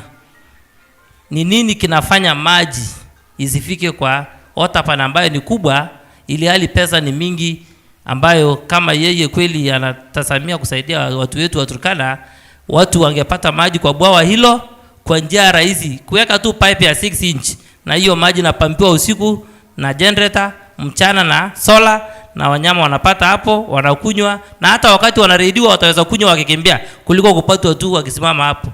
Asante sana. Thank you Benjamin. Now let's go to Mwalimu Epuyo. Please ask your questions, Mheshimiwa, to either nimeulizwa maswali. Before we go to that, I'll give you time to respond to the questions. I'll give each one of you time to respond. But before you respond, ask your questions, then you start with the response. Do you have questions for the two candidates or one of them? So that after you're done with your questions, you will respond as we come this way. Thank you. Daktari. Thank you. Daktari. Please let Mwalimu ask the questions. We will give you your time. Daktari, mimi nilikuja hapa kupata nafasi ya kuuza sera yangu kwa wananchi wa Turkana Magharibi. Na Mwalimu, ili wanipigie kura. Haya maswali ambayo ningeuliza hawa wenzangu nataraji yatatoka kwa wananchi. Very well. Kwa hivyo mimi sitawauliza maswali. Proceed with answering the issues raised. Swali ambalo liliulizwa na mgombea kiti ya ubunge ya Turkana Magharibi Bwana Ake, akiongea mambo ya tarehe 12 mwezi ya 7 sijui mwaka gani. Asante kwa kuwa na kumbukumbu mzuri. Kweli tulikuwa kwa hiyo kikao. Mimi nilialikwa kama mbunge ya Turkana Magharibi nilialikwa kama mshikadau mkuu ya sub-county ama constituency hii kwa mambo ya maendeleo na mambo ya maji na mambo ya kutetea watu wetu. Unaponiuliza kama ni nini ilifanyika, kile kilifanyika cha kwanza, wewe ulitoka Lokado. Sasa ungepata majibu na mambo kuhusu project ambayo ilikuwa domicile Lokado wapi? Ya pili, mimi sifanyi kazi na Lokado. Kwa hivyo ningepata nafasi ya kukujulisha mambo ya maji ambayo yalijadiliwa siku hiyo wapi. Kwa hivyo tungepata habari tu kwa public. Hata mimi nilipata kwa public yale ambayo yalijiri hadi ikafika kwamba project ilikuja ikazambaa constituency nzima pale. Nitasema ni kulingana na utetezi wangu kama mbunge, nikijua kwamba haja ya maji haipatikani tu ama haiko tu KAKUMA. Ya pili, wewe hauko sawa kusema kwamba project ilikuwa ni ya KAKUMA, maana tulipokutana Jakaranda tayari wale ambao ni wafadhili, the Danish Embassy, ilikuwa imealika county government ku take part kwa hiyo mkutano, kwa sababu wao kama serikali ya county ndio wana jukumu ya kupeana maji kwa jamii. That is the principal function. It's a principal function, sio kwa national government. Na kwa hivyo county government ilikuwa invited, na yale ambayo yalijiri pale yalihusisha washikadau hao, serikali ya county, wafadhili ambao ni Danida, Water Service Trust Fund, UNHCR na zile makampuni ambazo zilipewa kazi. Unaponiuliza kama na Urendragai kwa nini hajapata maji, hayo ni ile maswali ya kuchimba chimba tu mimi ili nionekane kama sijafanya kitu, lakini you are not, hauko sawa kuniuliza hayo maswali. Wale walipewa kandarasi ya kuchimba na kutengeneza maji ni Oxfam. Sasa mimi na wewe wacha tungesaidiana, nikusaidia kukufunza kwamba kama unawania hii kiti ya ubunge, wacha tuanze na oversight role. Wewe participate, mimi ni participate kama mbunge, wewe uparticipate kama mwananchi, tusukume Oxfam wamalize kazi yao na wewe utapata maji. Nafikiri hiyo inakujibu, na usiulize maswali wakati mwingine namna hiyo. Unaweza jipata umeingia kwa shimo. Na unajua unawania kiti moja na mimi.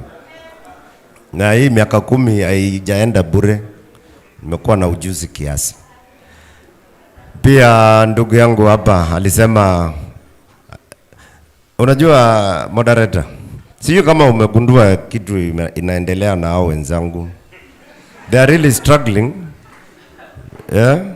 to measure up to me. Kwa hii maneno, hata ukiona maswali wanauliza, umesema unaweza uliza audience ama unaweza uliza sisi hapa. Maswali yao yanalenga mimi. What does that mean? Echakene wa ekalalelo yankalalio.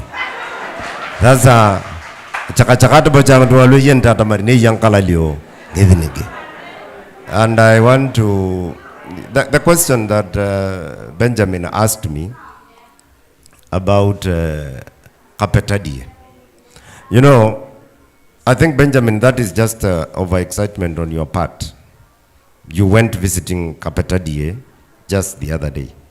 I have been to Kapetadie more than 4 times. The latest one being in March of this year. And the borehole at Kapetadie was done by SEPSA. Okay? Handed over to the county government in order to help our pastoral community access water. And that is where the county government has put a very big generator that pumps water for our livestock, for our animals. The trough you are talking about, that water trough that you have quoted, by the way, there is never a time, never have the toposas come drinking water in that water trough. It has never happened. It has not. The toposas have come to the point of the water pan, the Kapetadie water pan, which was constructed in the financial year 2013-2014 by CDF. The day you elected me, because of the water problem that was felt at Mogila Hills, that is when that water pan was constructed. And you are talking of water moving from the borehole to the water pan. That would be a novel idea, if it is possible to pump the water to the water pan, but that was not the intention. The water pan came before the borehole. And it's about 2-3 kilometers to the water pan, and it is an independent water reservoir point. Therefore, why is the water not there? Of course, it is all about drains and the collection point. It is also about the workmanship of that water pan. It's not about us pumping water from the borehole to the water pan. The borehole has a water trough, and it serves our pastoral community there. By the way, it is the only dependable, reliable source of water. The challenge has been the diesel that runs the generator there. It requires, that generator is so big, it requires a lot of fuel every time, over 1,000 liters of diesel to pump it. And so we've tried, the county government has tried on their part. It has been our idea that we provide water to our pastoralists, and there is a settled community at Kapetadie courtesy of that water pan and the borehole. So it is not as you see it. It is not a contested land. That is Kenyan land, that is a Turkana grazing land, and there is no contest about that. Thank you, Mwalimu. There was no question directed to Benja. I think you have a question directed to you. Yes, Daktari. This is your time. Please respond. Unajua kitubujitu ya Benja. Although you can ask one person a question and not two. So tabuchere jamalu tu gona. Maybe you did not get me clear. Maybe kisungu ilinipita hapo. Hata mi kisungu sijui.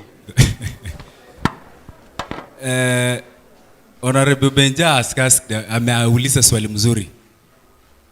Wewe unajua KANU imekataliwa, my friend.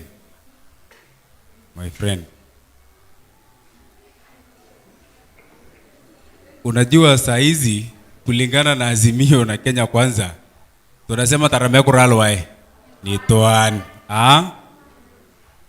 Maybe I can elect my governor Pengine Kusilo Ray, who has been my friend for over 15 years. Who knows? Mbona?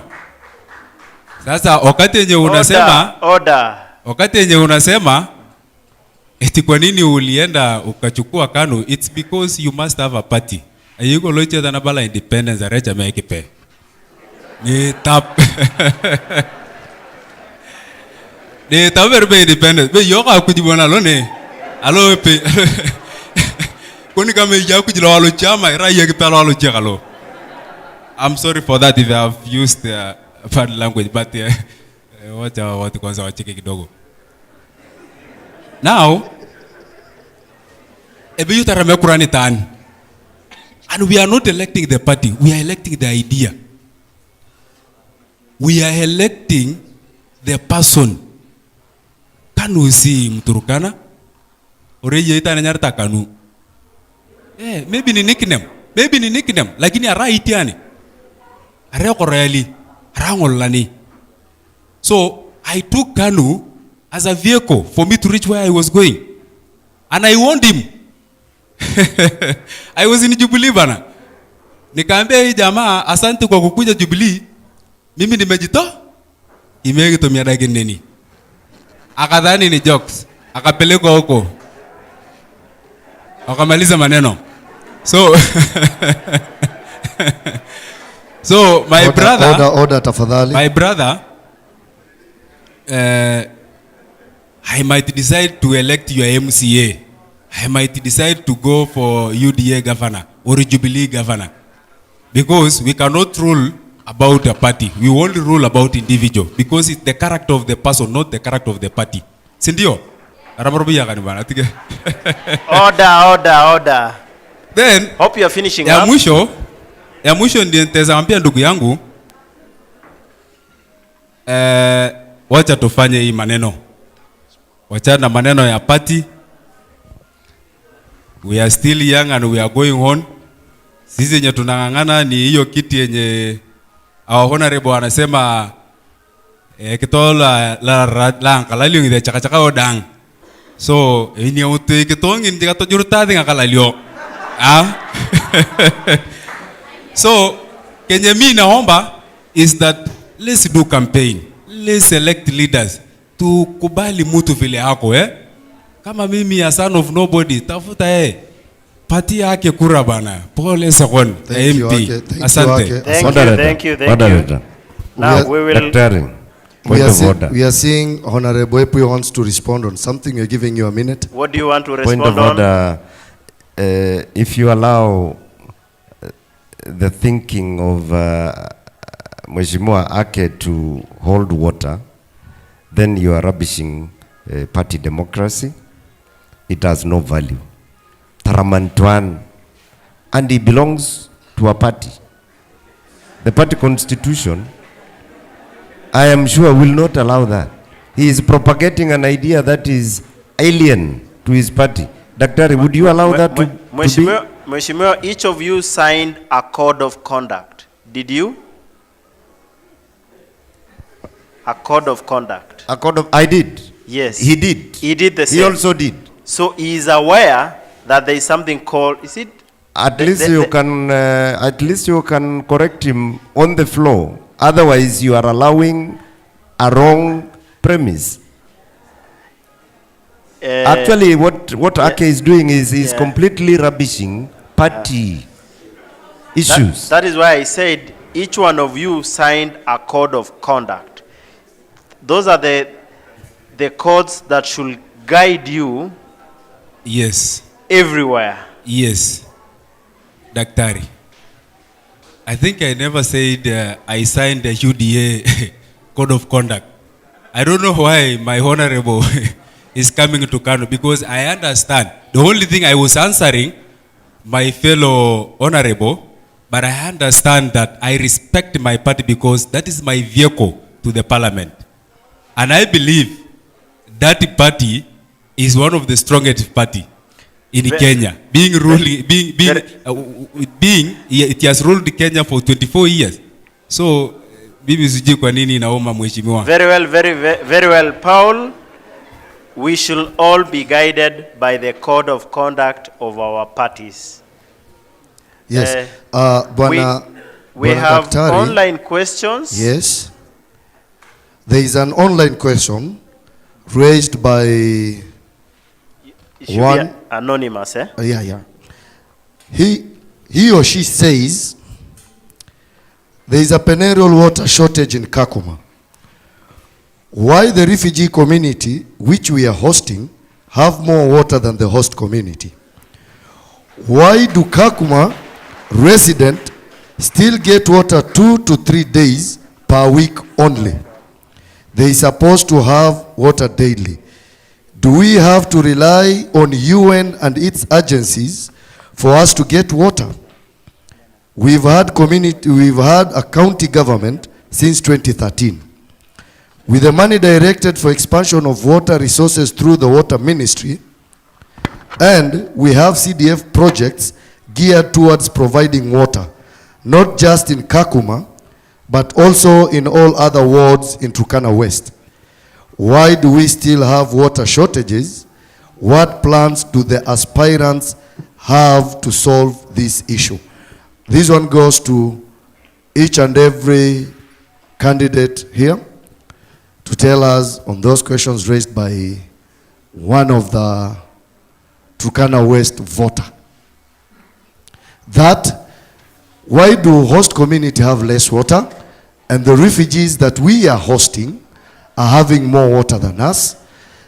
County government and the Ministry of Water, some of the CDF projects are geared toward water projects, And why are the residents of KAKUMA getting water 2 to 3 days per week, yet they can have water daily? Thank you so much. And what plans do you have for the issues of water and the relationship between the host community and the residents of KAKUMA? Thank you.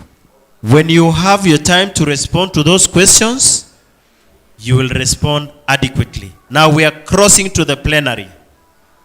You have your time to ask questions now. This side. And we are expecting you are asking a question that is straightforward. We're giving you a minute. You ask one question within a minute.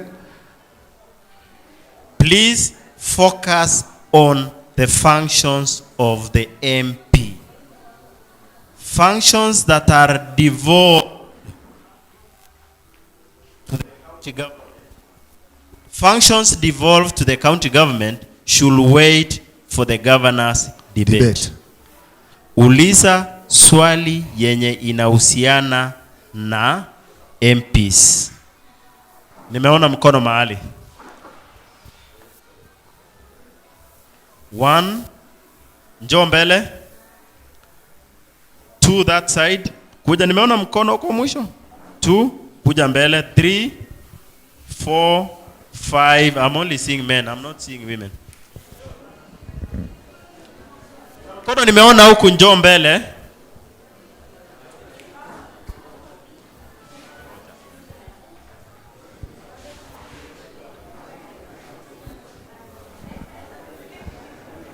I want 5 from this side first. Nitakuja huko, tulieni.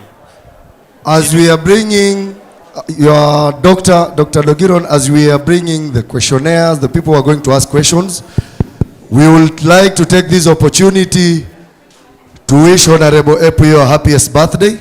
It's his birthday today. It is streaming online. The online viewers are telling us to wish him happy birthday. Yes. Who has a cake so that we can wish him happy birthday? Nani mkono gani ingine hapa? 1, 2, 3. We need gender too. 1, 2, 3, 4. Tulia kwa 4. Kuja madam. Kuja, the two of you. Tulieni kwanza. We still have time. Tutakuja the next round. Kujeni wawili hapa. Hapa. Tulia.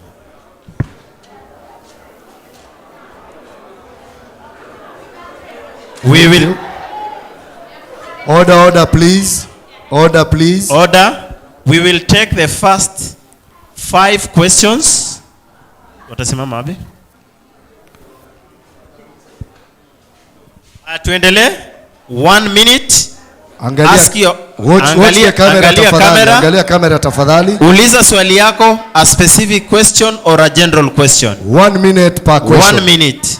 1 minute. Please proceed. I hope waheshimiwa are recording the questions.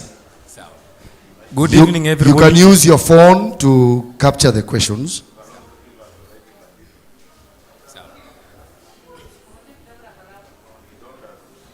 Proceed. We put off our phones, but we thought you people will provide us with the writing materials. We wish we had a sponsor for that, Honorable Benja. We are very broke. We are very, very broke. We are issuing free services. We feel sufficiently philanthropic so that the constituents of Turkana West can have time to engage you. Bwana Daktari, we also have to big up the Turkana West professionals, the ACDO people. They're the ones who made sure this debate happens. So this event is courtesy of Turkana West professionals. Thank you so much. Please proceed. Tell us your name, your word, and your question. Good evening, everyone. First of all, we are very grateful to Chocha TV. My name is... Unasikia huyu jamaa huko? Unamsikia? Sawa, tunyamaze. My name is Erukudi Geoffrey, a voter at LMCS Logichogio Ward. So I'm very happy to be here, and I also want to join you in wishing Mheshimiwa Daniel Epuyo Nanok a happy birthday. Mwenyezi Mungu akubariki. Sawa. I also want to ask your question. Sawa. This is my question. I just have one question, and this is it. What are your two priority issues you have for the people of Turkana West? Just the three of you. Two priority issues for the people of Turkana West. Asanteni kwa kunisikiza. Thank you so much. Thank you so much. Thank you very much. This is Jacob Egdor. I'm a teacher. I have one question and I'm very concerned about this. The insecurity along our borders, the international borders. It's long history. We never had peace. We cannot trade with our neighbors. If you're elected, what are you going to do to install and to bring peace along our borders? Because our pastoralists are still seeking how they can stay coexistence with their neighbors along the Uganda, the South Sudan, so that we can also have a breath, so that our people can have movement. If you go to Maloba, people tread. What is wrong as opening our Kodros? Please, the three upcoming MPs, what are you going to do for us? Thank you very much. Thank you so much. Thank you. Thank you so much. We need. Karibu. Yeah, asante sana. My name is Ekaran Victor Sam. I am a resident of KAKUMA. I would like to ask two questions. Actually, one of my questions has been asked partially, but I will top up. My first question is to Mheshimiwa Puyo, who has happened to be our MP for the last 10 years. Given one of your agenda, 2022 agenda, that is empowerment, that you delved into it in around 2 minutes when you were given time. You have taken most of these young men in front of you whose parents have elected you 2 times. I think they are likely to elect you 3rd time or may vote you out. I would like to know what are apart from giving them education, KAKUMA and Turkana West in particular is a job market hub. Given the presence of over 50 NGOs, what are you doing to provide job opportunity to these young men? That's my first question. My second question has been asked by my predecessor, Mwalimu Jacob Usia, that you never talked about security issues in 5 of your agenda. I don't know why. Probably because you are a teacher and you have most of your property in Lodwa, maybe Kaloko and KAKUMA. You do not have a Please, let's not go personal. Let's go to the question. Let's go to what the is question. Your question, Please. Let's go. If you ask issue of security, let it be security. Let's not go personal. What is your question, Victor Sam? Okay, please. Thank you so much. Thank you, Victor. Thank you so much, Victor. Thank you so much, Dr. Edu. Order, tafadhalini. Order. Karibu, my dear. Thank you so much. A teacher by profession, Simpros Lokito Locho. Dear Honorable MPs being presented in front of us, I would like to know, why do we have still teenage or school dropout girls education when our sitting MP is based on education sector that he has improved? Thank you so much. Thank you so much. Thank you. Our honorable MPs. Order, please. Let's be quiet, tafadhalini. Order, please. Tafadhalini, let's be... Order. Go on, bro. I'm Edward Korobe, Kaado, a resident. I've once been a resident of Lokchogio, but currently a resident of KAKUMA, a voter at Multipurpose Youth Hall. My 2 questions goes to the 2 minus Benja. I think the first might go to Paul Esakon Ake, has been my friend. You've once worked with the Locado. as an environmental officer. Since then, I think I remember when you left Locado, that was in 2019, if I'm not wrong. And my question is, since you left Locado, you've talked of issues of water as your agenda. Maybe let me ask over that. Please ask your question, bro, please. Yeah. Straight to the question. We are giving you a minute. Don't repeat yourself. Straight to the question. Okay. So since then, you've not yet worked anywhere, but you've came to aspire as an MP of Turkana West. So I think you'll have to give us the clear ways on how you'll handle that as an environmental officer. I think that is one. The other one is for our sitting MP, Honorable APO, one as a compliment, one as a reinforcer, and maybe might be a challenge. Bro, please give your question. What is... Yeah, I'm ready there. Just relax. We can't give you 5 minutes. Okay. Ask a question. Okay. Prepare your question. Direct it to the honorable. Okay. Then chill. Okay. Please. Okay. What is your question? My question is, Turkana Central has been the leading sub-county on the issues of development, and Turkana West was the second, but currently Turkana West leads. But you've been working on education. My question is... Please, bro, give the mic to the next person, please. Tafadhali. Hold on, bro. When you are being given a chance to come and ask question, Tafadhali, prepare your question within 1 minute, direct it to any honorable, sit down, wait for the reply. Tusitape. Karibu baba. Welcome. Your name na where you're voting from. Kwa majina naitwa Emuria Francisco Zaveri Ereng. My question is, I'm from Letia Ward, from Kameyan Village, Lortit sublocation, Letia location. So I'm directing my question to the sitting MP because I have no question to ask the two aspirant. Hatujawajiri kazi. Na kwa vile mwalimu alisema mti wenye matunda lazima ulinge mawe. So lazima tufanye.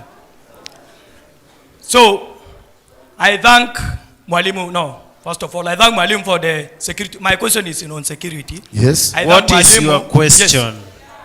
What is your question? My question is, ni nini mwalimu kwa mipangilio yake ameweka kama mikakati ya kutuombea sisi nyasi kutoka bordering countries kama Uganda and Sudan? Thank you so much. Thank you. Thank you so much. Thank you very much. Microphone. Thank you so much. Candidates, can we go to the other set of questions? Order. Mujibu ama tuendelee? No, wacha wajibu this first 5 questions. We are giving you a platform where you answer the first 5 questions. Then we go for the second set of questions. Then give the honorables time to answer. Remember, there was a question asked online. Should they respond to that first as they We start with the online question, then we proceed. Thank you so much. We start with the Honorable Paul. The online question, I'm giving you a minute to respond to the online question about the water and the host community. Same thing to Honorable Benja. Same thing to Honorable Epuyo. Then come back to the questions that have been directed to you. On that order, we'll start with Epuyo when we come to the question that have been asked by the public. Thank you. Asante. The online question was about the water inadequacy in KAKUMA. Sindio? Yes. The refugee camp, if you go to Nalemsekon, have mega solarized system of aquifers, borehole, drilling of water. Unapata kwamba unaenda huko unapata size ya hii compound ya father ni masola peke yake, and they are pumping water 24/7. That is why they have sufficient water, and that is done by NGOs using little resources, doing maximum. Why host community? Is because we never had a plan. It's not under the mandate of the MP, but it's in the mandate of an MCA. But I can say KAKUMA lacks two things. One thing that KAKUMA lacks is a recharge system, because our boreholes are few, but does not have adequate water to provide throughout. Kwa sababu gani? Population is growing throughout, but the resources is what? Constant. That is why it is there. Second, we lack storage system. That water can be pumped in a jar tank, inafungwa huko, because you don't have an alternative storage system to give out the water. Asante. Thank you so much. Honorable Benja, on the same question here online, that people are saying a shortage of water in KAKUMA, especially 2 to 3 days getting water, and why the refugees having more water than the host community, yet we are hosting them. Thank you, Sultan. To answer the question on the water challenges in the host community as compared to the refugees whom we are hosting in the sub-county, we have had that challenge. One, I can say, is because of the leadership ahead of us, which has been working hand in hand with the UNHCR. The UN policy stipulates that having hosted the refugees, we should not suffer. We should also use that as a point where to benefit our people who are hosting the refugees. And by doing that, if given an opportunity as an MP, I will partner with the county, regardless of whether I am in the same party with them or we were rivals in during the electioneering period, to make sure we lobby and partner with the UN agencies around here to serve our community with water. Second, I will also use the opportunity of the MP in that position, if given by 9th August, to partner and relate well with the agencies here, because they are always friendly and they have used their time always to ask us if we suffer. Sometimes even if we give our proposal to them, they have been serving us. And the problem, I will drop it to the people or the leadership, the sitting leadership. Maybe that's why we have been suffering as the people of KAKUMA. If they had taken that opportunity to partner with the people who are willing, the agencies who are willing to serve us, we would have already gotten water. And that one, again, the Danida people use that opportunity in partnership with the county to serve our people water, though they have not exhausted the service to our people. But I am willing that it is possible for us to achieve to serve our people with water, given an opportunity on 9th. Thank you so much, Honorable Benja. Honorable Epuyo. Sorry to ask. Yes. Maybe when we were just starting, yes, we were given rules in the house. Yes. That when somebody is responding, we should be quiet. Now I am seeing we are shouting, and that is already disrespect. Thank you so much. And for me, disrespectfulness, haitatusaidia sana. Kweli, asante. Nafikiri you have your ID, na itaweza kukusaidia kwa namna yenye wewe unaona. So please, shouting on me or anybody else may not be the right way. Very true. Let's respect our leaders. When he has a point, you stamp your foot. Tafadhalini tunaomba, we are here to listen to our leaders, not to mock them or to shout at them. Karibu sana Honorable Puyong. Thank you, Dahil. It is true that we have a challenge with the water situation on the host community side. The issues are two. One is the available water resource for the host community. It is less than what is available for the refugee community. They have more boreholes dug for them. They have better yielding boreholes than the ones we have for ourselves. We have very few. I think if I count before the intervention by Danida, there were only 3 main boreholes that were serving the host community in KAKUMA. That is one part. So we need to improve. We need to expand the water, the boreholes, then the amount of water that can be given to the host community, and that would be solved through drilling more boreholes. And let me say, water provision, water reticulation is a function of the county government. And so that question really may not be resolved from here. But however, we have a duty to represent our people to the county government, to tell the county government they need to bridge this gap. The national government can step in, but if they are asked to do so. The second issue is on management. And residents of KAKUMA, it is not lost to you that what was happening before 2018, 2019 was what was hampering the water provisions in this town. About water management. A few people are served with water every day. The rest of us who are even connected do not get water because of the management challenges. That is what caused Kawa Sepro to be snatched the role of being the water provider in this town and handed over to the county government through what is called now Kawatose, which is the new water provision, water provider. But I think the county government has even done a better job. They have legislated, they have now decided to have 2 companies, one handling urban water and the other one handling rural water. KAKUMA will fall under the urban water, and I'm sure there should be a plan. KAKUMA has a water plan, courtesy of GIZ, which has costed what it requires to have water to our people. I once engaged the water minister when they were having a public participation meeting here in KAKUMA and told them, if it is the resources that we are lacking, why don't we charge?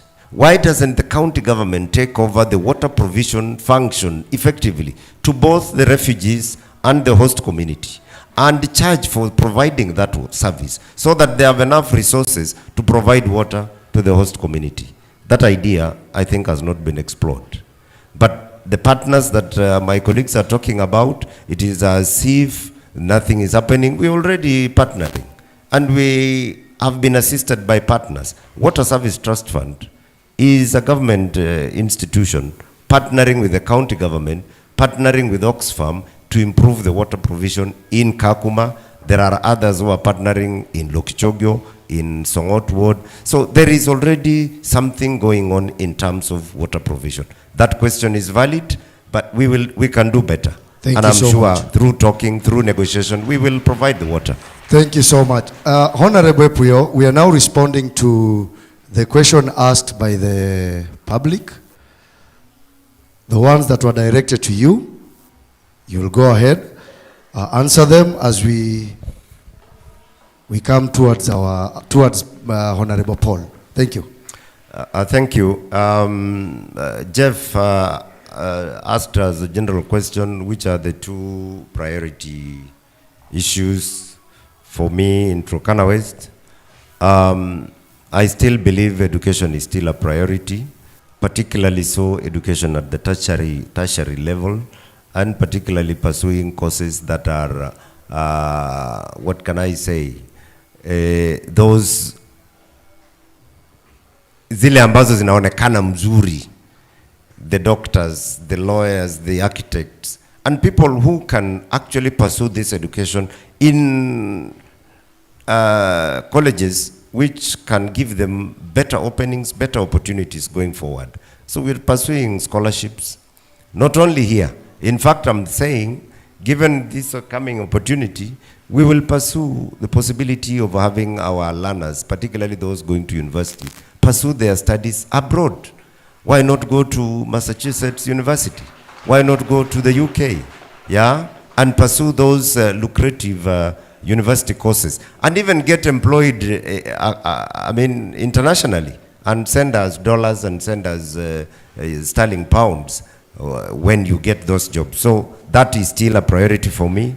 I am passionate about this empowerment issue, Dahil, and I think in terms of empowerment, there is a field that is still very virgin in this constituency, development of sports.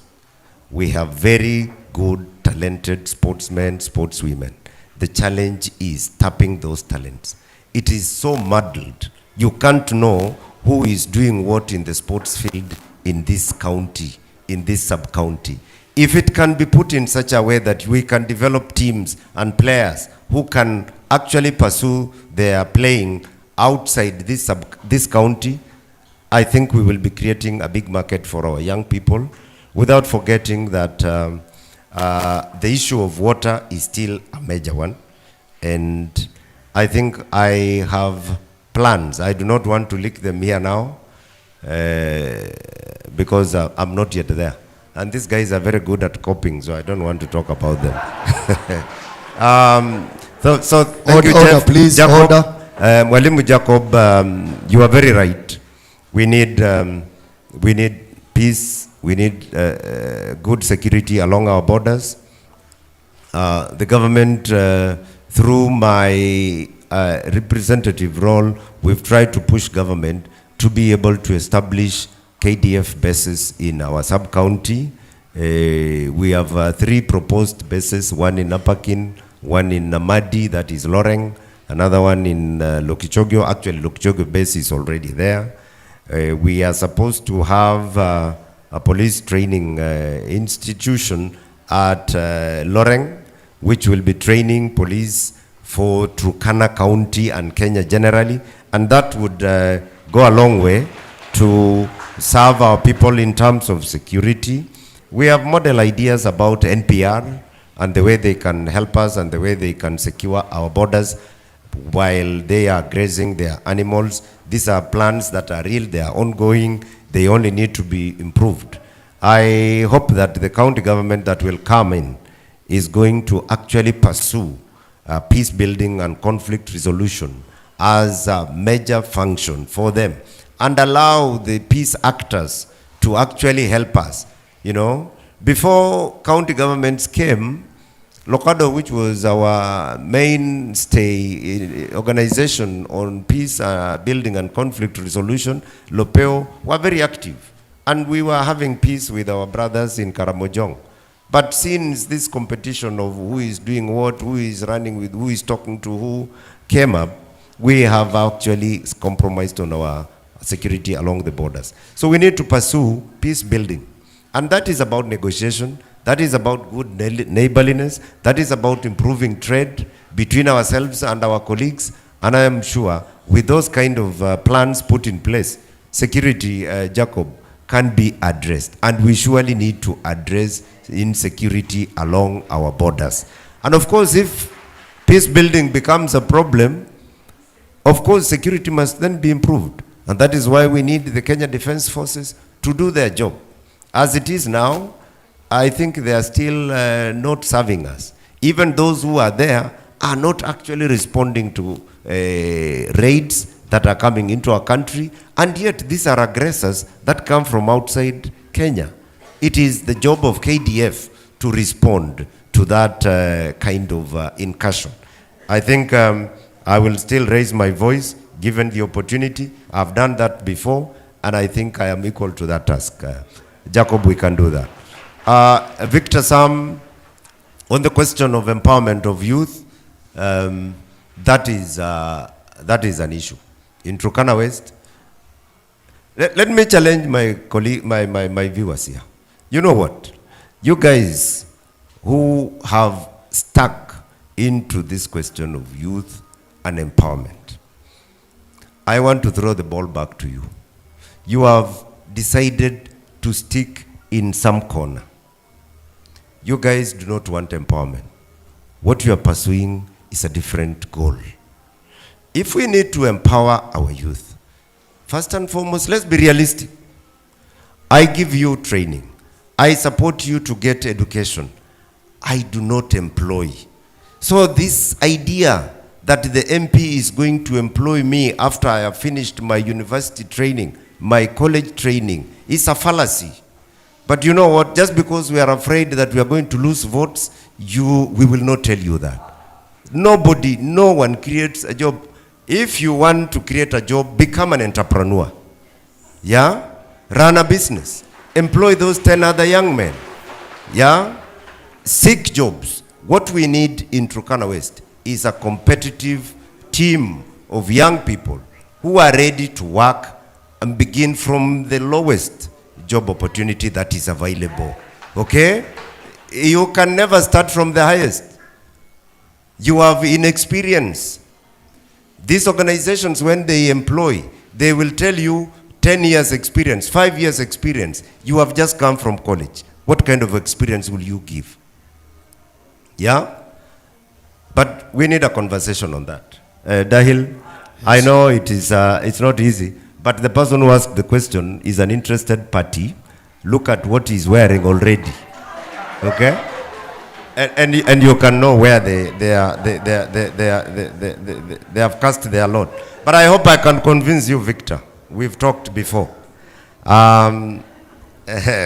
Negotiations, improve your competitiveness. Simpros, school dropouts, why? Honestly. It is run down morals. It is about our parenting. It is a challenge that we have to face as a community.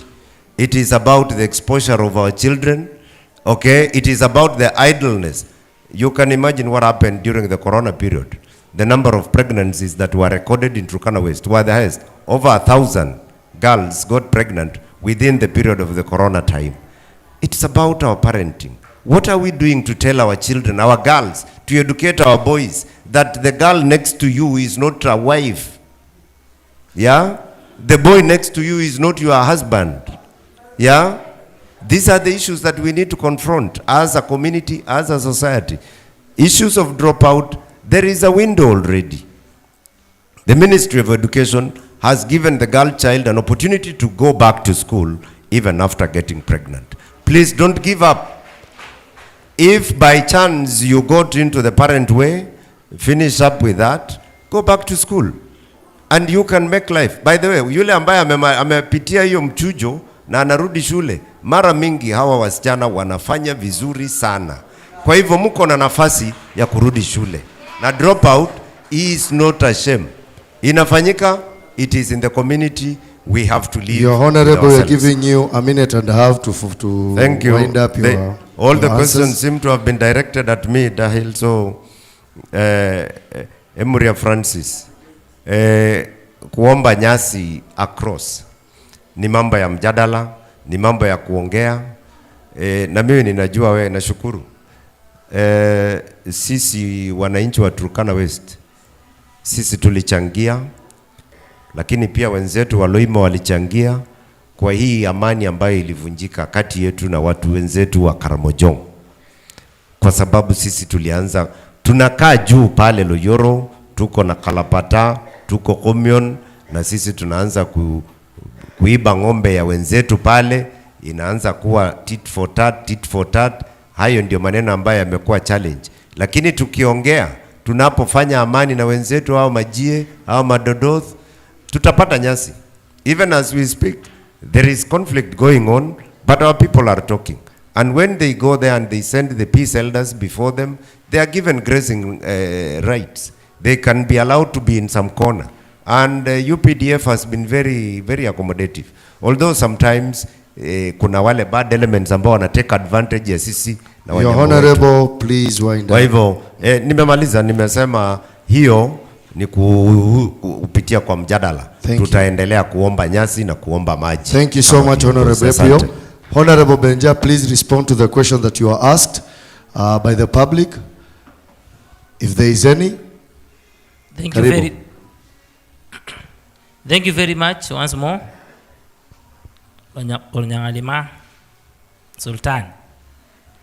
I think the questions asked, the first one from the online viewers, that one has been responded to. That has been responded. The second was on the priority issues on the top agendas given by us seated here, aspirants.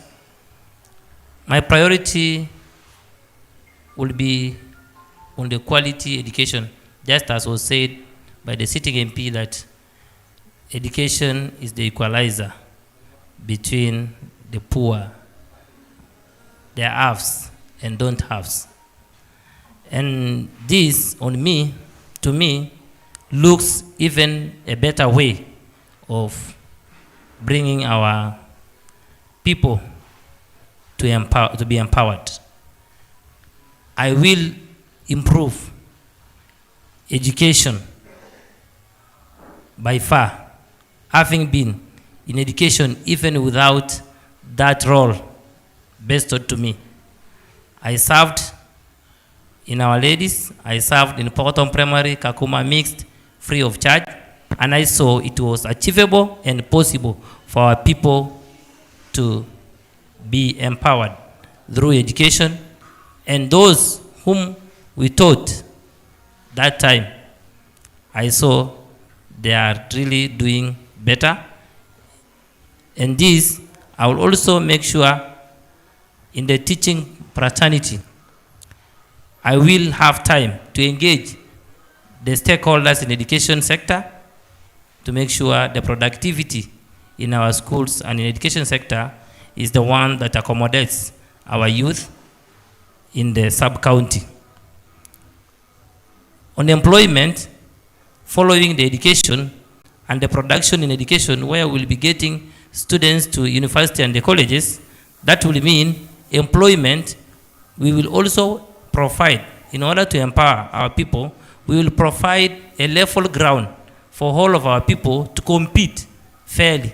Unlike in the sitting leadership, whereby the leadership provides no level ground for people to compete when employment is available. And the opportunities we'll always give are the ones that we quarrel about and struggle on, are the small opportunities on the lower jobs.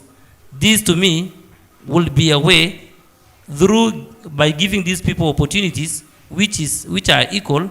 It will be a way of empowering our community by providing them an environment which will be good for all of them to compete, other than segregating them in lines of religion, leadership, the support they gave to us during the electionary period, and those other things which might go on discriminating against our people, yet we are together in the sub-county.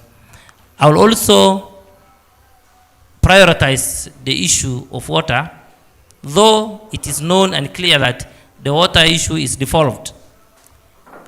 It has been a challenge to us because of discrimination and the separation between the county government and our leadership in the sub-county, because on the party and how they voted, the voting lines, that we have never lobbied from the county. The county has been willing and the leadership has been ready for us. It is only the opportunity that was given this time around in the electionary period that we have come closer to the county to serve us. But if I am given that opportunity, I will go closer to the people in the county and the leadership in the county, and also the partners around here, work together with them to allow our people have water and clean water for them. Thank you. Moderator. That question. Thank you so much. Moderator. Second, on the other question. Moderator. Honorable Epio will give you time to respond to that, please. I'm not responding. The other question was based on the border insecurity. Please guide the discussion. Please, we gave you your time, Honorable Epio. No, I'm only observing something. It's okay. We are giving you time. Let him finish. We give him his time. Then after that, We'll come back to you in case of educating- anything. He is educating the congregants wrong things. Honorable Puyo, Honorable Puyo, that is The up to me. leadership, the leadership, We the know, leadership. we know. We It's will not respond about to that. that. We'll give you time. Your Honorable will give you time to respond to that. Please let him finish. Then we give you time before we come to Paul. Order. Mheshimiwa, you'll have your time. You will for have a- your time, a rebuttal. Mheshimiwa. You will have your Mheshimiwa. You will have your time. Let Honorable Benja finishes whatever he's saying. Then before we go to Paul, we'll give you a time to respond to that. Honorable Benja. Thank you, the moderator. On the issue, on the question raised on the border insecurity, East Africa has always had its neighbors. And Sudan, Uganda, and Ethiopia borders us. And this is where we have always faced the greatest insecurity. Having been educated on social issues and relationships, I will use the opportunity, if given by these honorable citizens, to partner with those people from the neighboring countries, the leadership from the neighboring countries, to allow our people access water, grass, and also enough opportunity for them to relate, because we are all in Atakar, and this insecurity have always been caused by our neighbors who are from Atakar, the Merile, the people from Uganda and Topoza. That opportunity given to me, I know I will use that opportunity to partner with those people, to have good relationship with them, so that we serve our people to their best interest. I also have something on grass. How are we prepared to make sure we serve our people with the grass that will be used from the neighboring countries?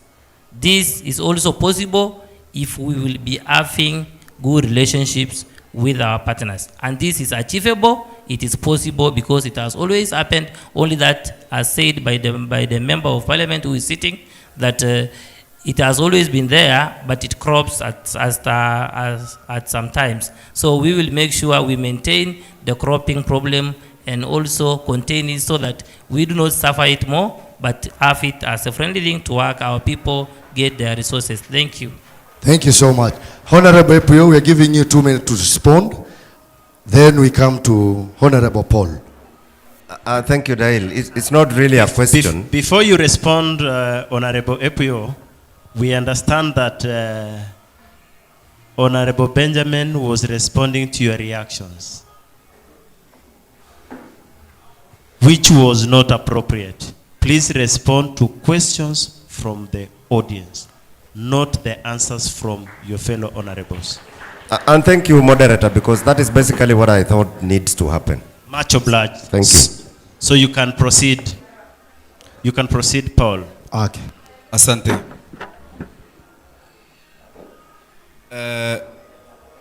I think Mwalimu talked about border reconciliation, or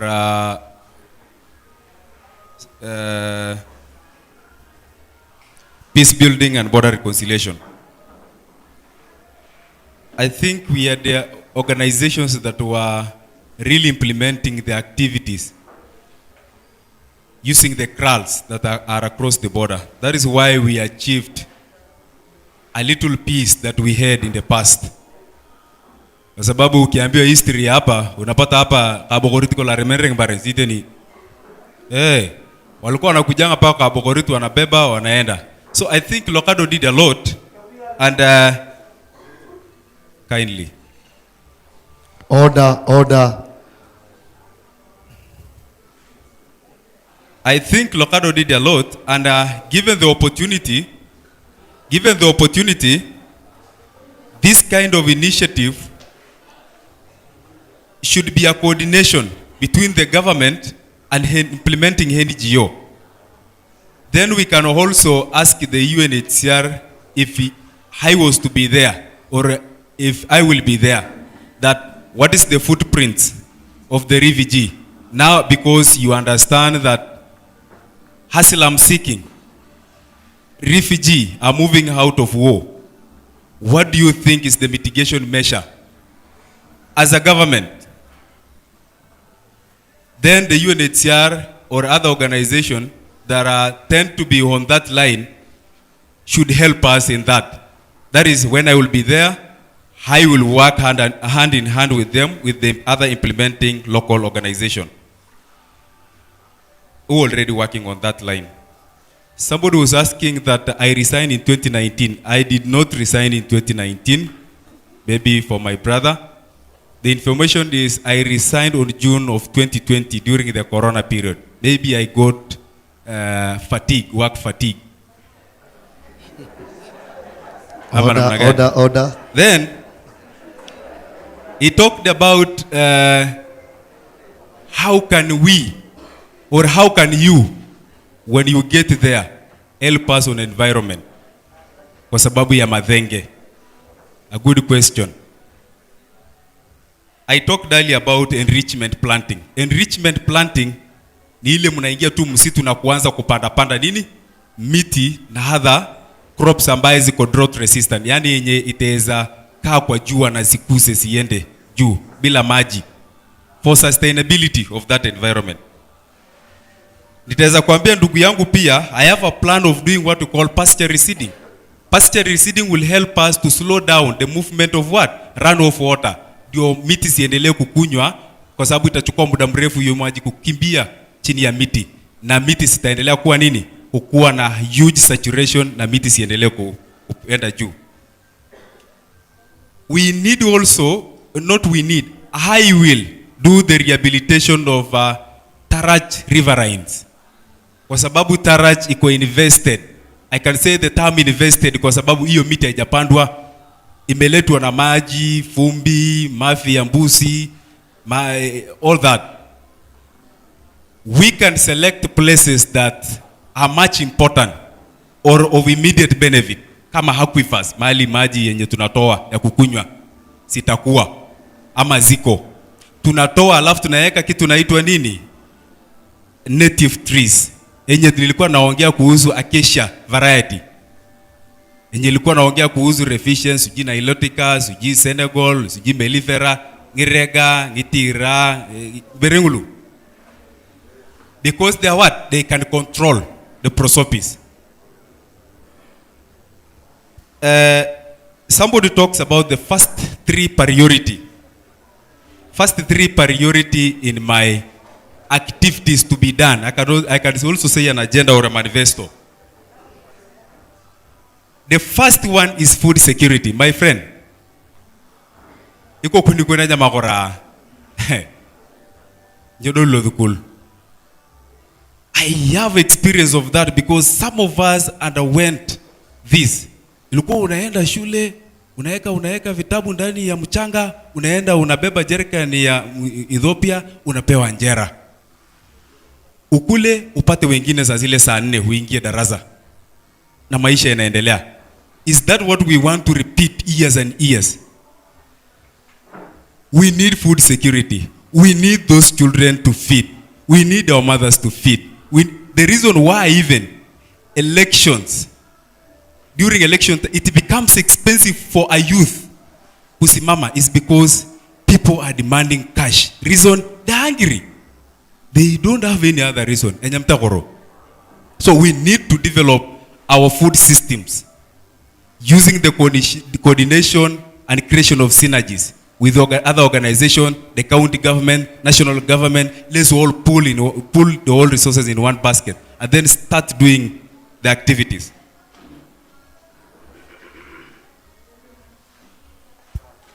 The reason why I choose food security is because we have 2 borders, not 3. We have the border of Uganda and South Sudan. Good enough. Uhuru ametutengenezea hii inaenda paka South Sudan. And South Sudan, as we know, it's one of the poorest country with low income per capita. Meaning what? Haina industries. Kumaanisha nini? Sisi tukitengeneza chakula hapa and then we make small industries. Tunatengeneza hiyo unga. Nyi mwato bakina leuji. We can do breweries. E protola seneta lo madeta nyodubere mere nyi mwa.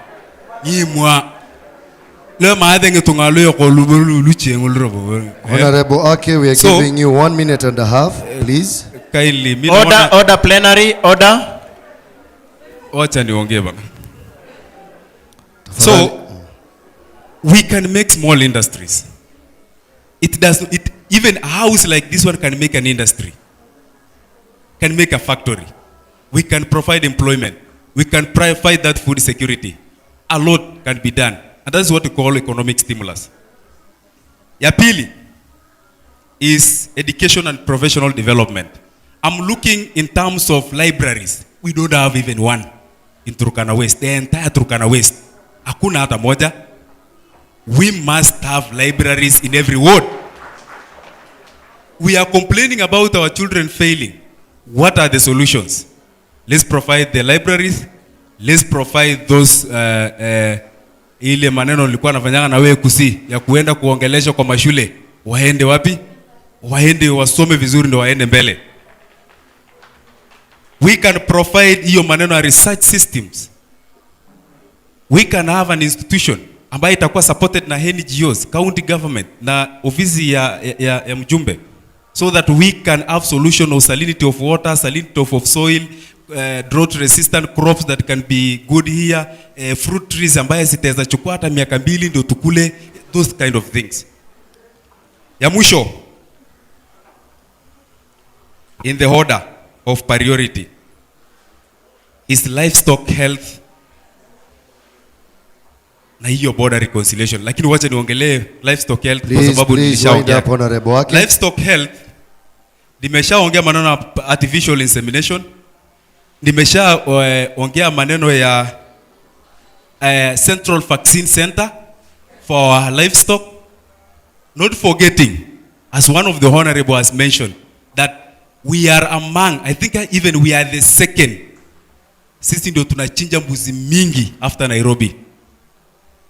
Mbuzi mingi, ng'ombe mingi, ngamia mingi. But do we have the opportunity to connect to Kenya Meat Commission so that our people can benefit? Honorable, that is my agenda. 30 seconds, please. I think nimemaliza. Asante. Thank you so much. Thank you so much. We have one more question directed to Honorable Epuyo Daktari. It's an online question. Very well. Then we come to the second questions from the public. The question goes direct to Honorable Epuyo by one of the voters. He or she is saying, I direct my question to Honorable Epuyo. Secondary schools in Turkana West are performing dismally and taking very few to no students to university. The way she wrote and the way he wrote, what kind of support has Mheshimiwa offered? Since you are talking about education, that in your priorities and your agendas, education comes first. But we see St. Leo used to be pride of Turkana. St. Leo is not even seen. We are seeing the likes of Tarach. We are not seeing A's. We are investing too much in education, but results are poor. That is a personal question from me. The first one was from an online. Second one, me being a part and parcel of West. I've been hearing about your agenda. There's one thing I haven't had. Creative economy. I champion for creative economy. Creative economy, wasanii, arts, movies, cinemas. None of you three is talking about creative economy. Story na shule. Turkana West is dying. Education is nowhere. And all of you are talking education is equalized and everything. Why are we not seeing A's? Why are we not seeing for that? Then Honorable On Doctor. the same note, yes, as an education guru, yes, you have 7 wards. Yes. Statistically, how many students from every ward go to the university? Thank you so much. Number 2, why do you focus on infrastructure instead of human resource in education. Welcome. That is for you. Then we'll give each and every honorable a minute to respond to the same. Then we come ask questions again from the public. Thank you. Thank you, Dail and Daktari. And you have your 10 minutes to answer those questions. That would be good enough. The questions are very modest. Question of performance and quality of education in Turkana West. I think I can't belabor that. I am a teacher by profession, as you have said. And I have two answers. One, we have shortage of staff, teaching staff in our schools. In fact, it cuts across, not only in high schools, but even in primary schools. It is the teachers that guide students, whether primary, whether secondary. When you have a gap in the number of teachers who teach these children, you expect that gap to be replicated in the performance. So that challenge is across this sub-county. Most of our schools are like beginning schools. You talk of Lokchogyo Secondary, you talk of Kalubeye Secondary, you talk of Mogila Girls, okay? These are schools that we have just been struggling to start. Talk of St. James Pokotom Secondary. Apart from the 2, 3 maybe schools, okay, 4 of them with the AIC Songot. Our prime institutions in this sub-county were 2, that is St. Leo, KAKUMA Boys, which is now politically in Turkana North, but administratively being managed by the Director of Education here in Turkana West. That school is in the middle of nowhere, okay? The MP Turkana North is the one who supports through his CDF. I have no role, but we pay fees to all our children, whether they are attending high school outside or not. So, Daktari, the question of teachers, teacher shortage. The second issue is even for the few teachers that are there, and I want to challenge my colleague teachers here, the question of teacher management. Teacher management. The aspect of motivation of teachers. Some of these things actually go to the parents and the programs the schools run. That is an internal matter. It is only at the Director of Quality Assurance who can bring out the deficiencies that may exist in a management of a secondary school, in a management of a primary school.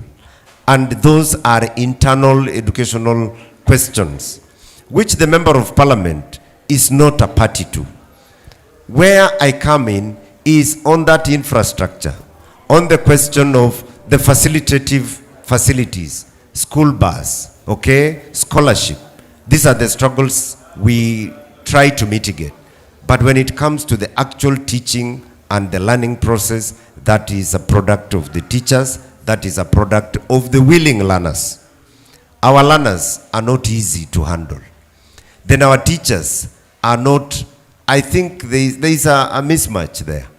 And you have fewer teachers handling this many kids. You have very many of these kids who are not behaved. They want to run their own programs. This is where we are losing it in Turkana West. And there is a level of negligence on the part of the managers of education in this sub-county. There is the question of overstaying of our managers, our teachers. Some of them are beginning to retrogress in the way they support and manage our schools. And I'm not afraid to say, now that this is a public engagement and a public forum, our best institution in Turkana West is our ladies' girls. And what is happening with our ladies' girls? I think ni kuchoka tu. Kwa walimu ambao wako pale, mwalimu mkuu amekaa pale, sasa yeye ameingilia mambo mingi, akili yake imekuwa pande mingi, na hiyo kitu ita affect matokeo ya wanafunzi. Ya? Na sisi kama wazazi, role yetu, sisi nazi tumeamua kuzembea. Ya, ni kama tumeachia walimu na watoto wafanye vile wanataka. Alafu tunangoja hapa tunasema matokeo mazuri yatatokea. Hayatatokea. The BOMs in our schools must do their role. The board of management of schools are the ones who deal with education, the day-to-day management of the schools. Do you people ask the head teachers the questions? Is the budgeting of those schools, secondary schools, and the fees they collect, does it go to the core function of education, which is the teaching and learning, provision of educational materials? Are those textbooks availed? Because the Ministry of Education gives every secondary school child a grant of 22,000 shillings, ready money that goes to tuition. Do the BOMs ask those questions? This is where the questions lie. Thank you, Mwalimu. You know, let's now go to statistics. You mean you are satisfied already? Let's go to statistics. The statistics, I do not have the statistics per ward. I can give you the end product. Do you think there is a positive trajectory or you're going down? No, we are not doing well. Honestly speaking, we are not doing well. Very well. We are not getting the A's. I don't think there is a school that the first student was scoring a D. A D. The first student scored a D. And you know the BOM is there, the parents are there, the head teacher is still there. Very well, Mwalimu. Very well. Those gaps are there. And when you say the member of parliament, you know, na nyinyi wasikilizaji na wanaeneo bunge, be fair. Be fair. Judge me if I am teaching Form 2 secondary school mathematics in Taraj Secondary. Ask me which results are you producing. I am a facilitator of education. Okay? I am a facilitator of education. Thank you, Mwalimu. I provide the facilities required. And that much, I think I have done. Thank you, Mwalimu. We would wish to notify you that tomorrow we will have MCS debate, 9 a.m., same venue, 7 wards. And I would wish also to notify you that we invited the 6 MP aspirants. You can see for yourself. Vote wisely. Now we are heading to the other set of questions. We were done with this side. The two ladies. Tulimalizana na wewe dada. Amuka. Yes. Si wewe, behind you. Kuna mkono huko? Yes, come. Come.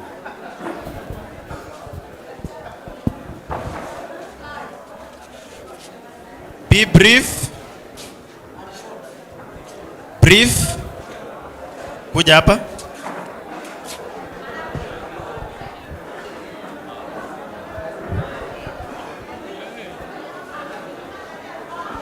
Tell us your name, your word. Songa kidogo. Meranga mzungu ibon ata ngaturkana. Wa nganye yin ngaturkana kama be yin tabong to ada. Ayong bonong nginya yin ngaturkana. Your name, your word, and your question. Be brief. 1 minute. Thank you so much, organizers. Munasikia huko? Aya, tuache kelele tumalizane. Yes, proceed. Thank you so much, the organizers of this event. Thank you so much, the viewers and the honorables here. My name is Rafael Namuya.